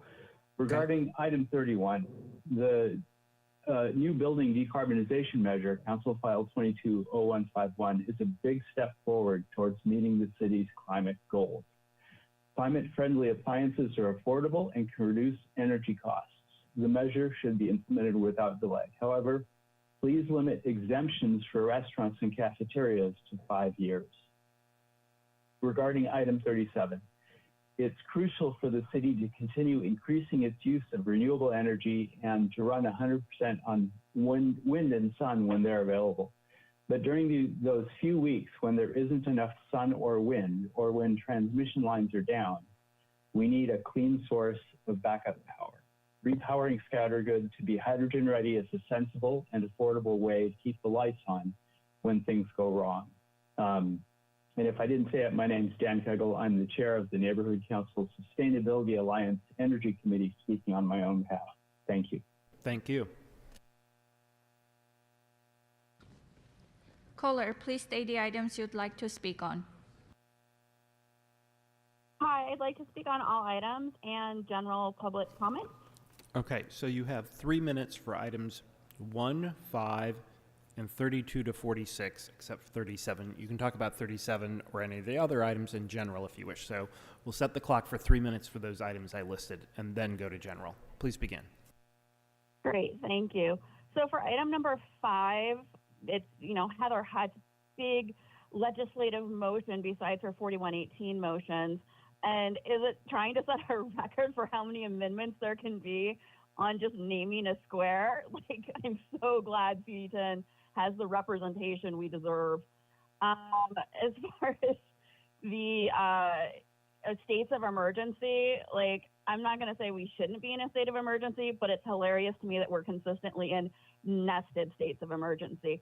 I agree with AB 361. Like, I like being able to call in and only spend 2 hours of my day to be ignored instead of 4 to 6 hours of my day to be ignored.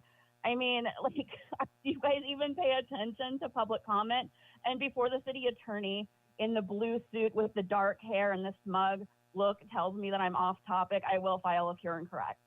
But like, you guys, seriously, whether we're in person or we're calling in, pay attention to public comment. We had Ms. Ortiz crying, well, not crying, but, pouring her heart out. And then we got Joey Buckets over in the corner getting his picture taken with Tim McOsker. Like, what the fuck, you guys? Why bother pretending? And then also, like, doing all the recognitions in the middle of general public comment. It's obvious that you care what we have to say. In regards to Koretz's spending spree, I agree. Like, that should all be referred to budget and finance because it's blatantly obvious that he was just trying to buy votes. Imagine spending down all of your discretion fund to lose by 20%. I feel sorry for whoever's going to get the CD5 seat. They're going to come in with no discretion to spend for constituent services. Like, I tell Koretz he's ridiculous, but he's at home in bed crying right now. So I guess he doesn't need to get it on both ends. Regarding the vax deniers, I forgot about that. Jesus Christ. I guess God and vitamins are going to save us. What the fuck is even going on in this city?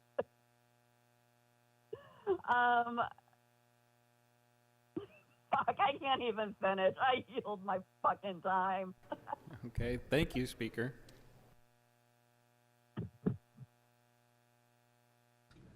Caller, please state the items you'd like to speak on.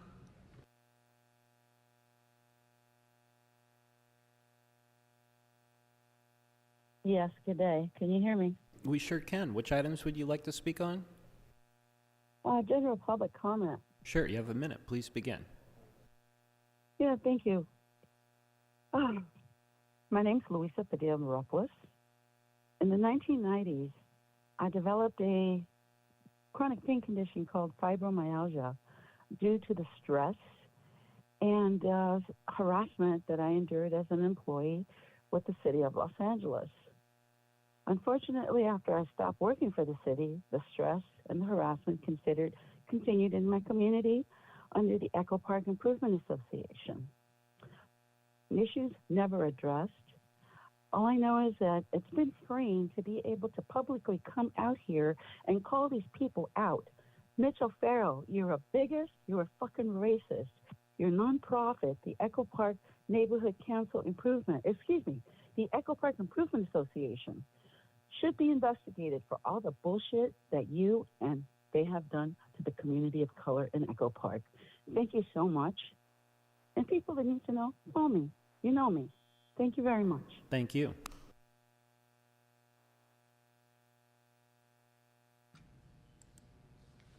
Caller, please state the items you would like to speak on.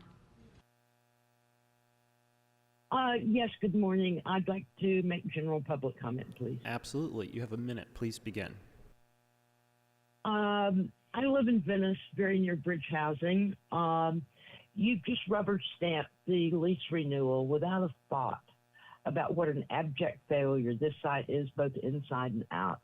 It requires far more oversight by the city than it's been given. The site is a magnet for the unhoused without the SEC rules being enforced in the neighborhood and without the city better overseeing its service providers. I'll wrap up with that. I have to go install some spike strips needed on my fencing after 2 trespassing incidents in the last 2 days. Next week, razor wire is going to go up. This is on you for thinking that this ABH is any kind of solution. Where do I send my bill for all this? Thank you. Thank you.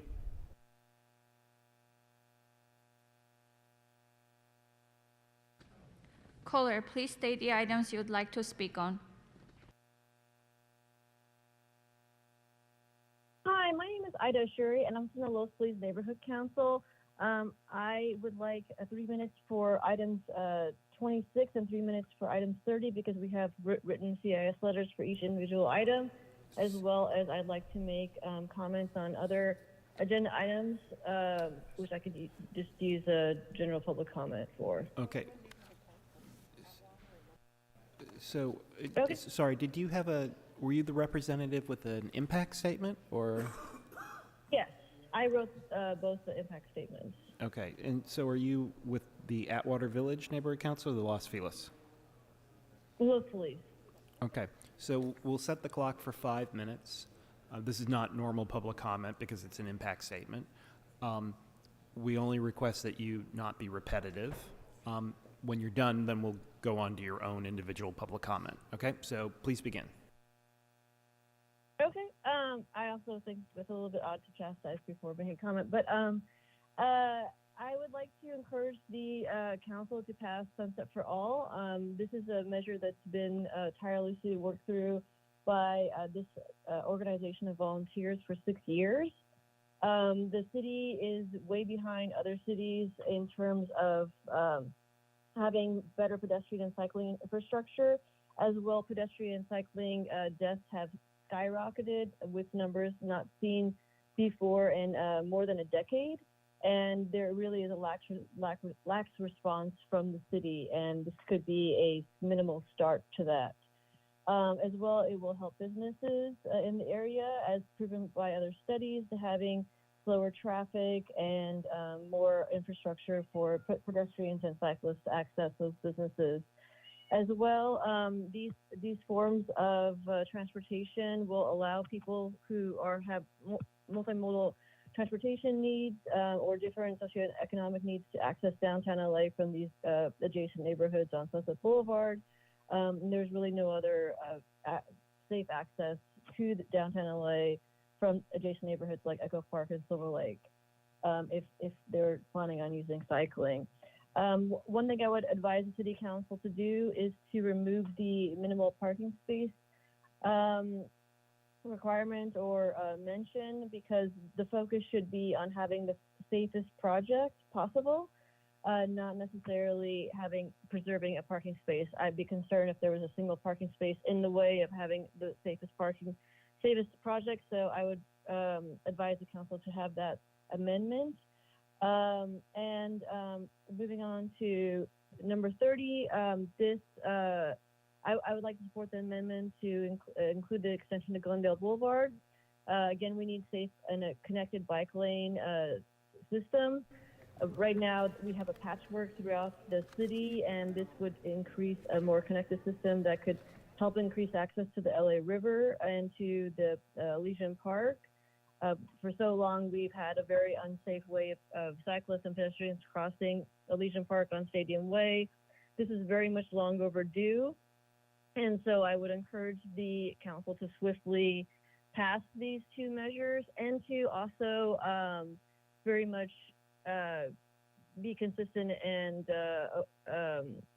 aware and keep up with this motion and not just let it languish, because we need timely infrastructure improvements, not just motions and studies. And so moving on to the comments on other items, I would also support Okay, the... so, sorry, which items did you, so that was the impact reports. Which items in your personal capacity Sure. did you want to speak on?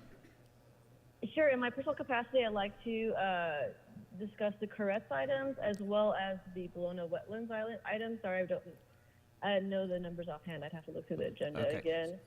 So, so assuming the other ones, well, you've got 3 minutes at least for the items from Mr. Kretz, which is I think 40 to 42. So we'll set the clock for 3 minutes.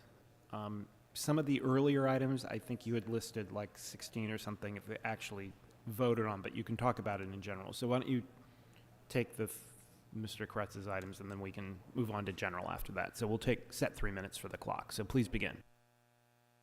Okay, thank you. Sure. I would like to concur with the previous public commenters and appreciate that those people have taken the time to apprise the council about and the community about these issues. These are about almost $1 million of tax dollars being spent in a very hastily way without any oversight. And so I would like to also encourage the council to refer these to committee and to think about better oversight measures for these types of discretionary funds so that they are not wasted in tax dollars. And if I'll just speak in general regarding the Bologna Wetlands comment.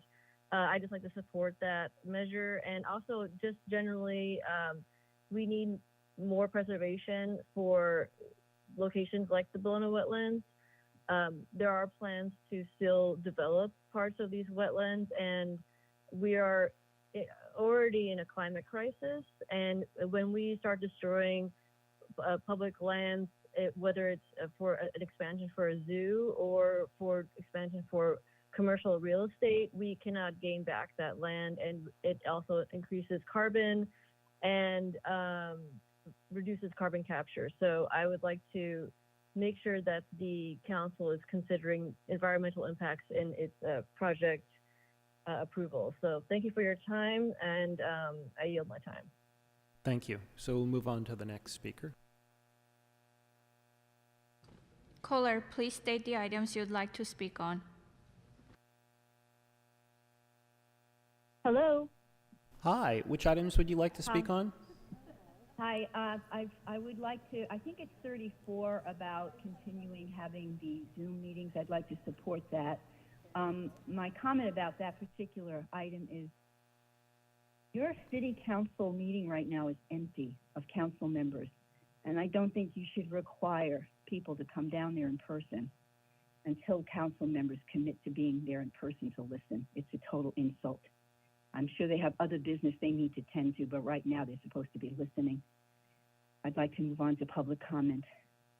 I'm calling regarding the destruction of the beautiful Montecito Garden Park on Franklin Avenue. The Montecino seniors in the Hollywood community are in mourning over this because the council member rejected the Cultural Heritage Commission nomination for it to be historically cultural monument, and all of the parcels are in the National Register Historic designation. They felt that historically you don't exclude from one designation all that's included in another. However, CD 13 disagreed because he had to accommodate his developer funder to destroy that beautiful park and do an obscene add-on building attached to the magnificent Montecito iconic building. It's now a historic cultural monument and national historic designated. Thank you.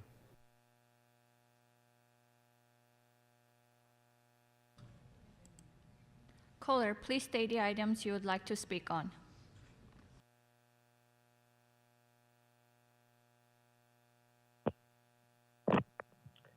Good afternoon. Hi, which items would you like to speak on? I would have to say 32, 33. I'll just say all items and general public comment. And please let me know when it's time for general public comment. Sure. So we'll give you 3 minutes for the items. I mean, just so you know, it's items, I think it's 1, 5, 32 to 46, except for 37. But it sounds like all the items you want to speak on are from 32 on. So 3 minutes for those, and then I'll let you know when it's time to go into general. So please begin. Okay. Thank you, Mr. Fauble.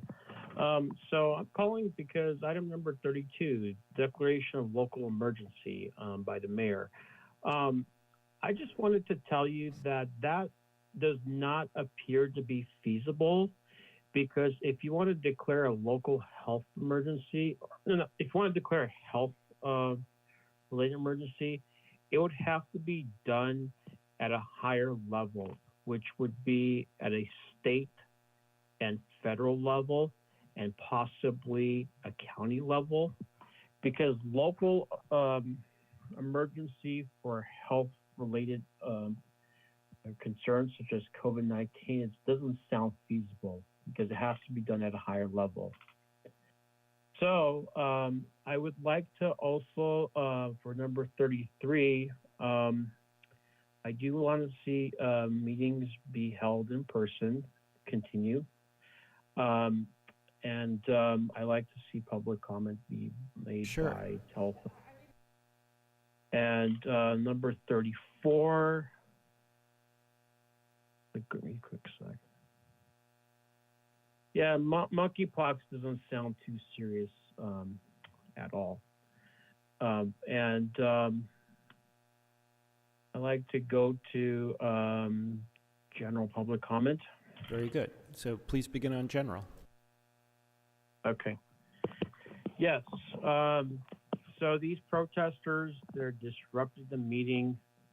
You know, most of those protesters are from the BLM movement, and they have no shame that they come to the meeting to disrupt the meeting, and they have no shame for calling out council members Kern Price, Marcus Harris Dawson, calling them traitors, Uncle Toms. And I'd like to tell Marcus Harris Dawson and Kern Price, don't let BLM influence your decision making. Listen to the constituents in your community and base your decisions on that and not on what BLM wants. BLM thinks that they own all the black people, and they want to control them, which is mainly politicians. Thank you. But Thank you, Speaker. Okay, members, we've had about an hour of calls. We'll take 2 more calls from the public in public comment. So next speaker. Caller, please state the item you would like to speak on.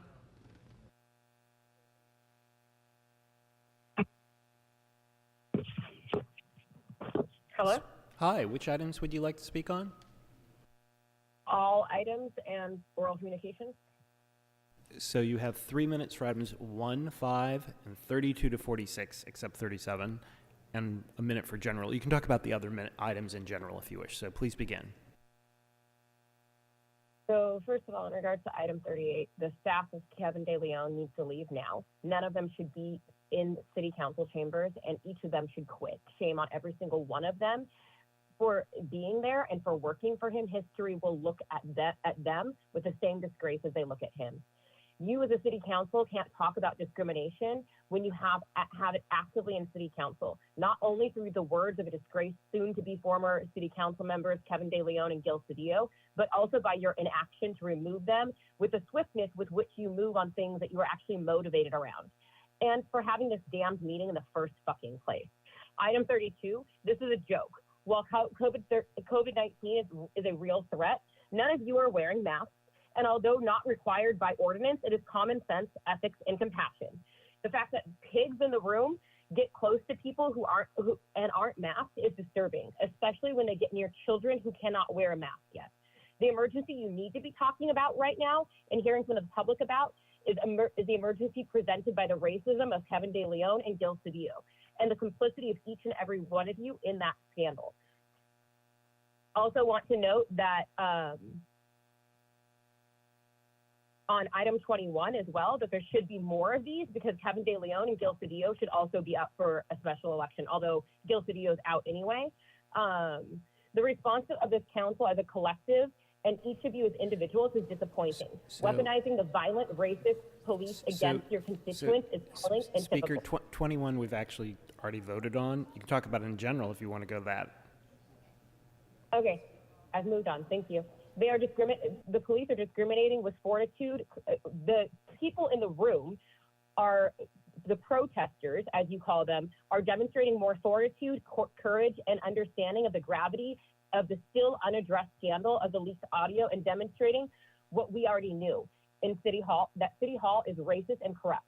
I'm happy to see that you, O'Farrell, are likely to lose this re-election as an incumbent to someone with about a third of the campaign money that you had available to you. Let that be a lesson to each and every single one of you as you finish out what might be your last seat in elected office. The public will continue to hold you accountable through public comment, disruptions of meetings, showing up at your homes, and by any other tactics necessary. If only you did the same to each of your own that actually matched your statements. And mad kudos to Black Lives Matter Los Angeles for the encampment that caught Kevin De Leon running and bird dogging him consistently, and to all the people speaking up in public comment and through protests. Y'all are what America stands for. This is what actually democracy looks like. And don't apologize for us as protesters. It is squarely on you for your inaction and your cowardice. This is completely on Kevin De Leon and Gil Cedillo. Each of you could learn from the tenacity and the creativity and the steadfastness of protesters that you all are demonizing. Speaker. Fuck every single one of you. Break. Next speaker. Caller, please state the items you would like to speak on. Can council hear me? We can hear you. Which items would you like to speak on? Oh, okay. I was kind of fooled by all the empty seats.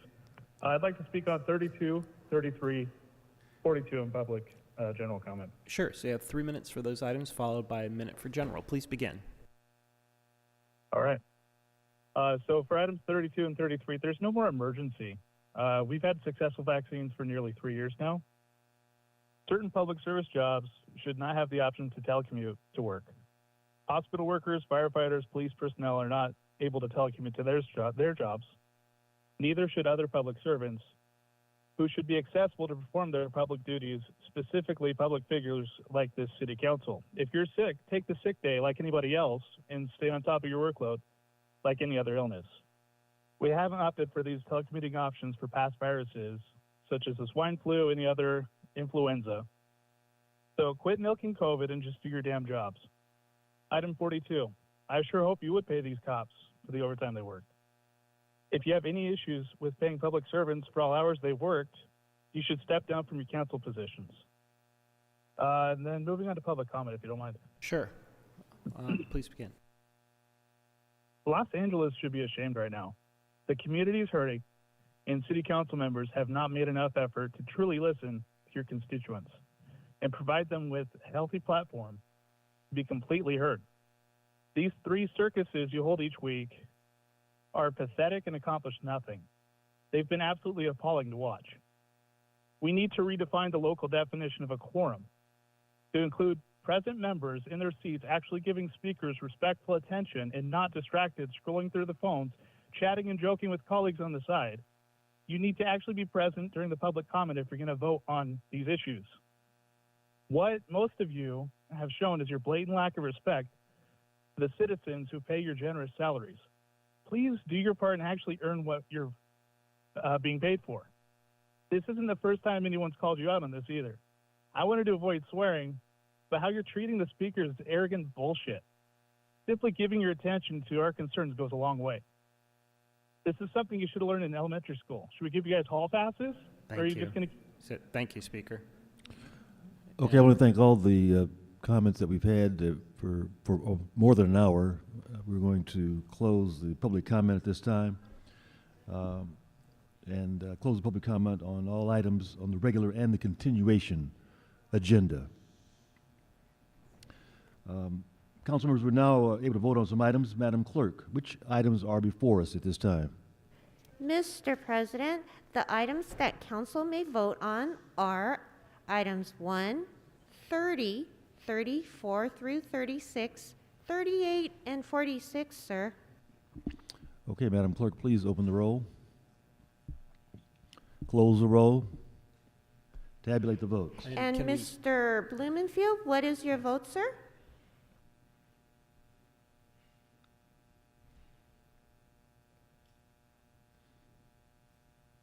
Bob, are you with us? Yes. Can you hear me? Yes, now we can. What was your vote, Mr. Blumenfield? Yeah, I said aye. My vote is aye. Thank you. And Mr. President, that would be 10 ayes. These items are adopted forthwith, sir. Okay, thank you. We would now move to what's next on the agenda? Mr. President, those would be items 5 and 31, and those are amendments, sir. Okay, any discussion? Let's open the roll. And close the roll. Tabulate the vote.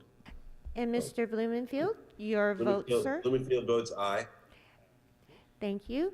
And Mr. President, that means items 5 and 31 are adopted forthwith. All right, thank you. Let's move on to items called special for discussion. Mr. President, would council like to take items 32 and 33, sir? Yes, we would, please.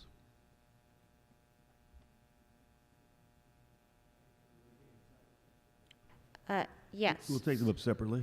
So you, would council like to take the vote on item 32 right now, sir? Yes, let's take a vote on 32.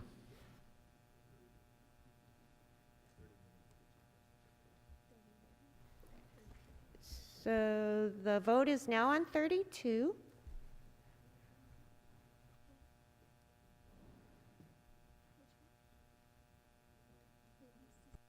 Open the roll. Close the roll. Tabulate the vote, please. And Mr. Blumenfield, your vote on item 32, sir? Yes, I vote aye. Okay, and that means item 32, the final vote is 8 ayes, 2 noes. This item is adopted forthwith. Okay, thank you. What is before us at this time, Madam Clerk? Then that would be, the next vote would be item 33, sir. Okay, let's open the roll. Close the roll. Tabulate the vote. And Mr. Blumenfield, your vote, sir, for item 33? Yes, I vote aye. That means the final vote for item 33 is 9 ayes, 1 no. This item is adopted forthwith. Thank you. What's the next item before us, please? Next would be item 15, and that is called special by Councilmember Rodriguez. Councilmember, you have the floor. Thank you very much, Mr. President. Colleagues, item 15 is an item that I'm bringing forward to help us forge a path forward that would create greater ease for young people to navigate city resources. So often, and it's why I led the effort on creating the Youth Development Department, but so often young people are put in circumstances where they have to navigate the labyrinth of city bureaucracy in order to identify what resources they might be eligible and qualify for. The objective with this item is to create a single user platform interface. We're able to do this for the business community. There's no reason why we shouldn't be doing this for young people in the city. And so with your aye vote today, we will help begin a process that will help advance this work, which I believe there's no more critical time than for us to do this work now and create greater ease and facilitate access for young people to be able to find the right resources with a single card accessible platform that perhaps even could be the way that we also integrate metro services and all the variety of services across not just the city but potentially the county. And so I ask for your aye vote. Thank you. Thank you, Mrs. Rodriguez. Any other comment, members? Seeing none, let's open the roll. Close the roll. Tabulate the votes. And Mr. Blumenfield, your vote on item 15, sir? Yeah, Blumenfield votes aye. And that would be 10 ayes. This matter is adopted forthwith. Thank you, Madam Clerk. What's the next item before us? The next item would be item 29, and that was called special by Mr. O'Farrell. Mr. O'Farrell, the floor is yours. Thank you, Mr. President. Today we take another step toward ending toxic pollution by banning EPS, which is expanded polystyrene products. Earlier this year, Council instructed the Bureau of Sanitation and City Attorney to draft an ordinance to that effect. Last week, the Energy, Climate Change, Environmental Justice, and River Committee voted to move it forward with a specific education and implementation timeline. LA is making some of the boldest local ordinances in the country to reduce waste. It started with our phase out of single-use plastics that has been underway for years now through the plastic bag ban from many, many years ago, to straws upon request about 4 years ago, and plastic utensils upon request just last year. The elimination of EPS on January 1st, 2023 represents another such milestone. EPS has no market for recycling and it's slow to degrade. By banning polystyrene, the city is saying no more to the chemicals that leach into our food and water sources and make their way into our bodies, which of course impacts our health. Years ago, long before the pandemic, I met with small businesses and groups of business owners to better understand their concerns and hear their questions, especially restaurants that specialize in takeout orders. With that understanding, I want to make sure we eliminate polystyrene products in a way that doesn't create a huge impact on our smaller mom and pop businesses, sole proprietor businesses. That's why during the Energy Climate Change, my committee hearing, I made an instruction for small businesses to have a different implementation schedule of April 22nd, 2024. I also requested an implementation phase for public outreach and education. This will also give the private marketplace some time to develop the overall reduction in cost based on a wider market. I want to thank my colleagues, Mr. Krikorian and Mr. Koretz, and LA Sanitation for helping this committee take bold and innovative steps to develop effective and comprehensive policies. And I want to thank the advocates and public who have been so involved in doing what they can to preserve the environment. I am confident that this ordinance will aid in the long-term effort to reverse the profound damage and degradation to our environment that has intensified in the last 40, 50, 60 years because of the flood of petroleum products in our waste streams. And with that, I ask for an aye vote. Thank you. Thank you. Any other comments, members? Seeing none, let's open the roll, close the roll, and tabulate the votes. And Mr. Blumenfield, your vote on item 29, sir? Yes, I vote aye. And that would be 10 ayes. Item 29 is adopted forthwith. Thank you. What's next, Madam Clerk? Mr. President, there is a request to reconsider item 31. Would council like to vote on that now? Yes. Please open the roll, close the roll, and tabulate the vote.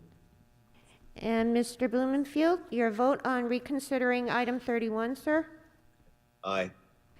That means 10 ayes. Item 31 is reconsidered and is before council, sir. And Mr. O'Farrell, you called it special, sir? Yes, I did. Mr. O'Farrell, the floor is yours, sir. Thank you, Mr. President. Yeah, I'd call this special because this is really a major step that this council is taking today. In recent years, the city's made progress towards decarbonizing its electrical grid, phasing out urban oil drilling, and investing in electric vehicle charging infrastructure. But we've lagged behind other California cities in tackling our largest source of climate pollution citywide, buildings.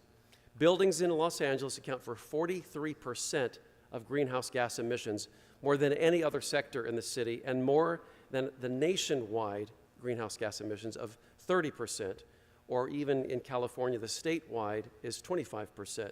Sustainable development is crucial if we're going to meet our goals outlined in LA's Green New Deal, which is to achieve carbon neutrality by 2050.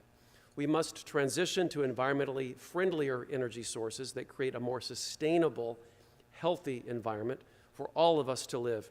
This is why the electrification of our places where we work, live, and visit is so very important.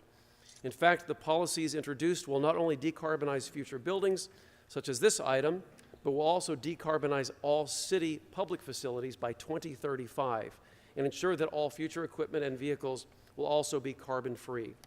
These and other policies take hard work, know-how, and determination to ensure that initiatives such as this one and others have scrutiny and public outreach in a very transparent manner as part of this process.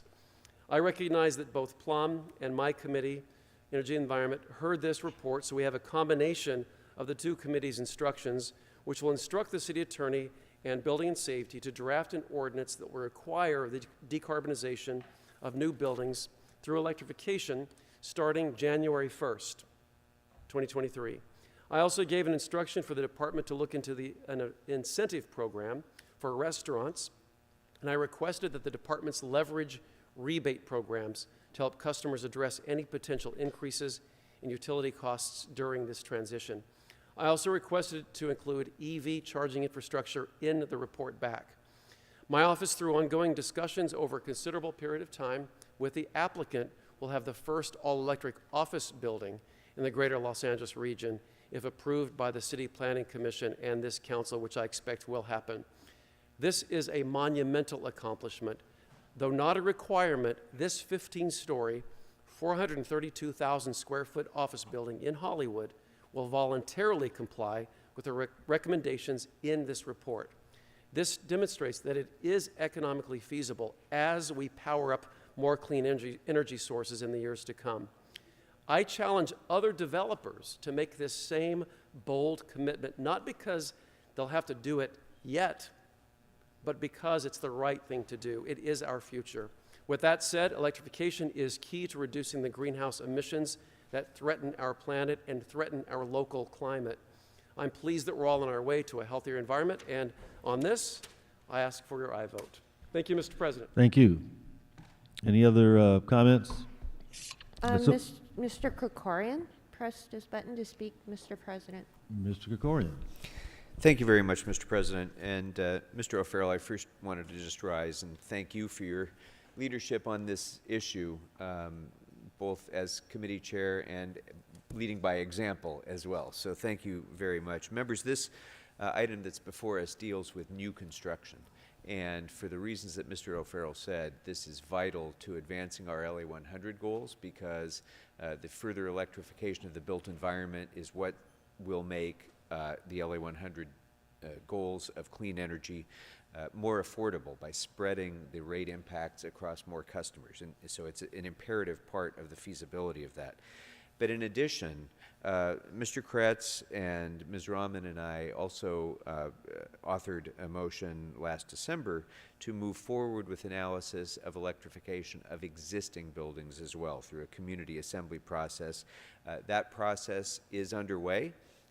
It is in some respects more challenging than new construction, and so in full recognition of that, we want to make sure that we have as much stakeholder input as possible from the community of builders, from tenants organizations, from ratepayers, as well as industry representatives, so that we can ensure that we have the best practices in place for existing buildings as well. I'm looking forward to receiving that report back and advancing that ordinance as well.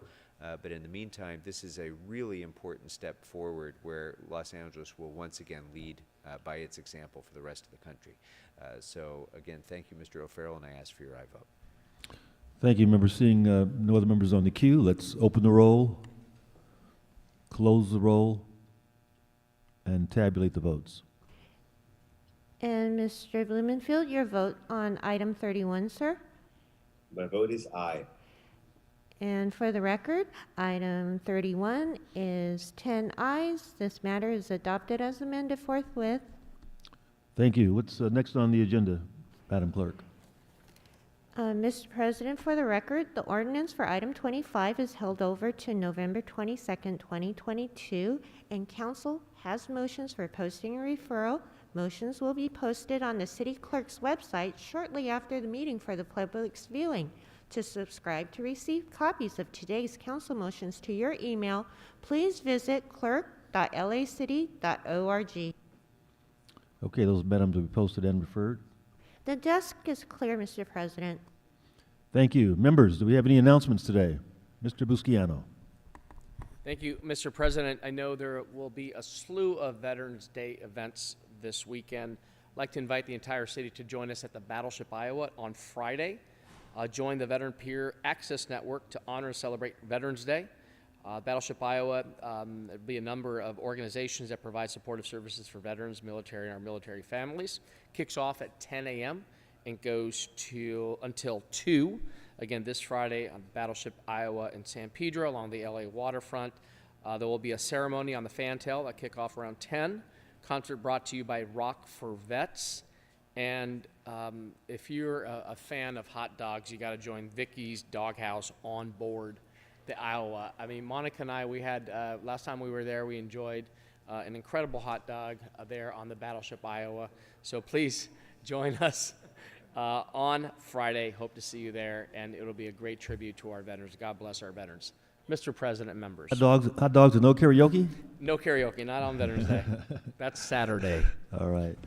Councilwoman Rodriguez. Thank you so much. Well, if you don't go to the Battleship, Iowa, we want to invite you to the Northeast San Fernando Valley, where we will have our annual Veterans Day Parade, which commences, again, 11/11. Every day, every parade, as tradition, it commences at 11/11. I want to thank Fred Flores, who is the original founder and organizer of the San Fernando Valley Veterans Day Parade, and it commences in Mission Hills at the intersection of Brand Boulevard and Laurel Canyon, and concludes at Richie Valens Park, travels all along Laurel Canyon in my district. But we are happy that for the first time in a few years, as a result of COVID, that we're able to resume the tradition of this parade. It's such an important tribute to the servicemen and women who have continued to give themselves so selflessly for this country to protect and advance democracy. And it's an incredible privilege to be in the position that I have here in this horseshoe on the Los Angeles City Council, where we too should always be honoring and recognizing the contributions and sacrifices that those men and women make every single day to assure that we do our part to uphold democracy here in the city of Los Angeles and throughout this country and this world. So with that, we invite you to the Veterans Day Parade for the San Fernando Valley. This Friday commences at 11/11, and we'll see you there. Okay, we want to thank all the members for their participation, their support, and remembering our veterans, because they are the reason we're here today. Any other announcements, members? Okay, seeing none, let's rise, please, for adjourning motions.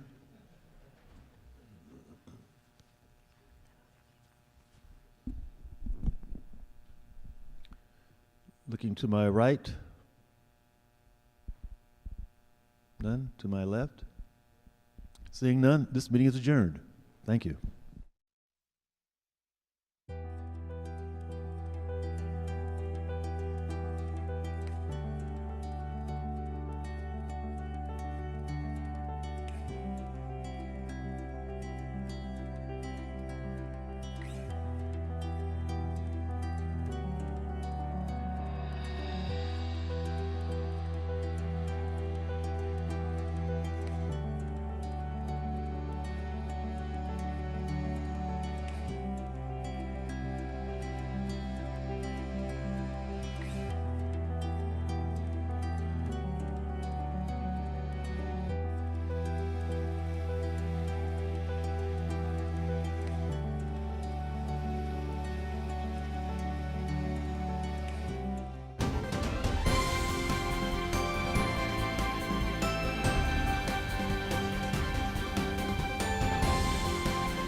cadre of the John Lee Excellence in Leadership Program. It used to be just 11th and 12th graders, but again, the outpouring of interest required that we kind of expand our parameters. And so these are 9th through 12th grade high school students from the Northwest San Fernando Valley, both public and private. This is our first in-person meeting. We've had 2 meetings so far, both online, and I'm excited to be back here, back in person. I know it's been different online. The original reason why I wanted to join this program was to gain leadership experience and to really learn how to get more involved within my community and help out with local events and learn how to build a strong community together. The Lead 12 program is really kind of a manifestation of John's. He's been in this area for a long time, so he has long valued the relationship that we have had with our K-12 community and the fact that if you present opportunities for capable kids who have a commitment to public service, present them with an opportunity to be civically engaged, they will rise to the occasion. We talk about local politics and governance and talk about the machinations of the city and how it operates.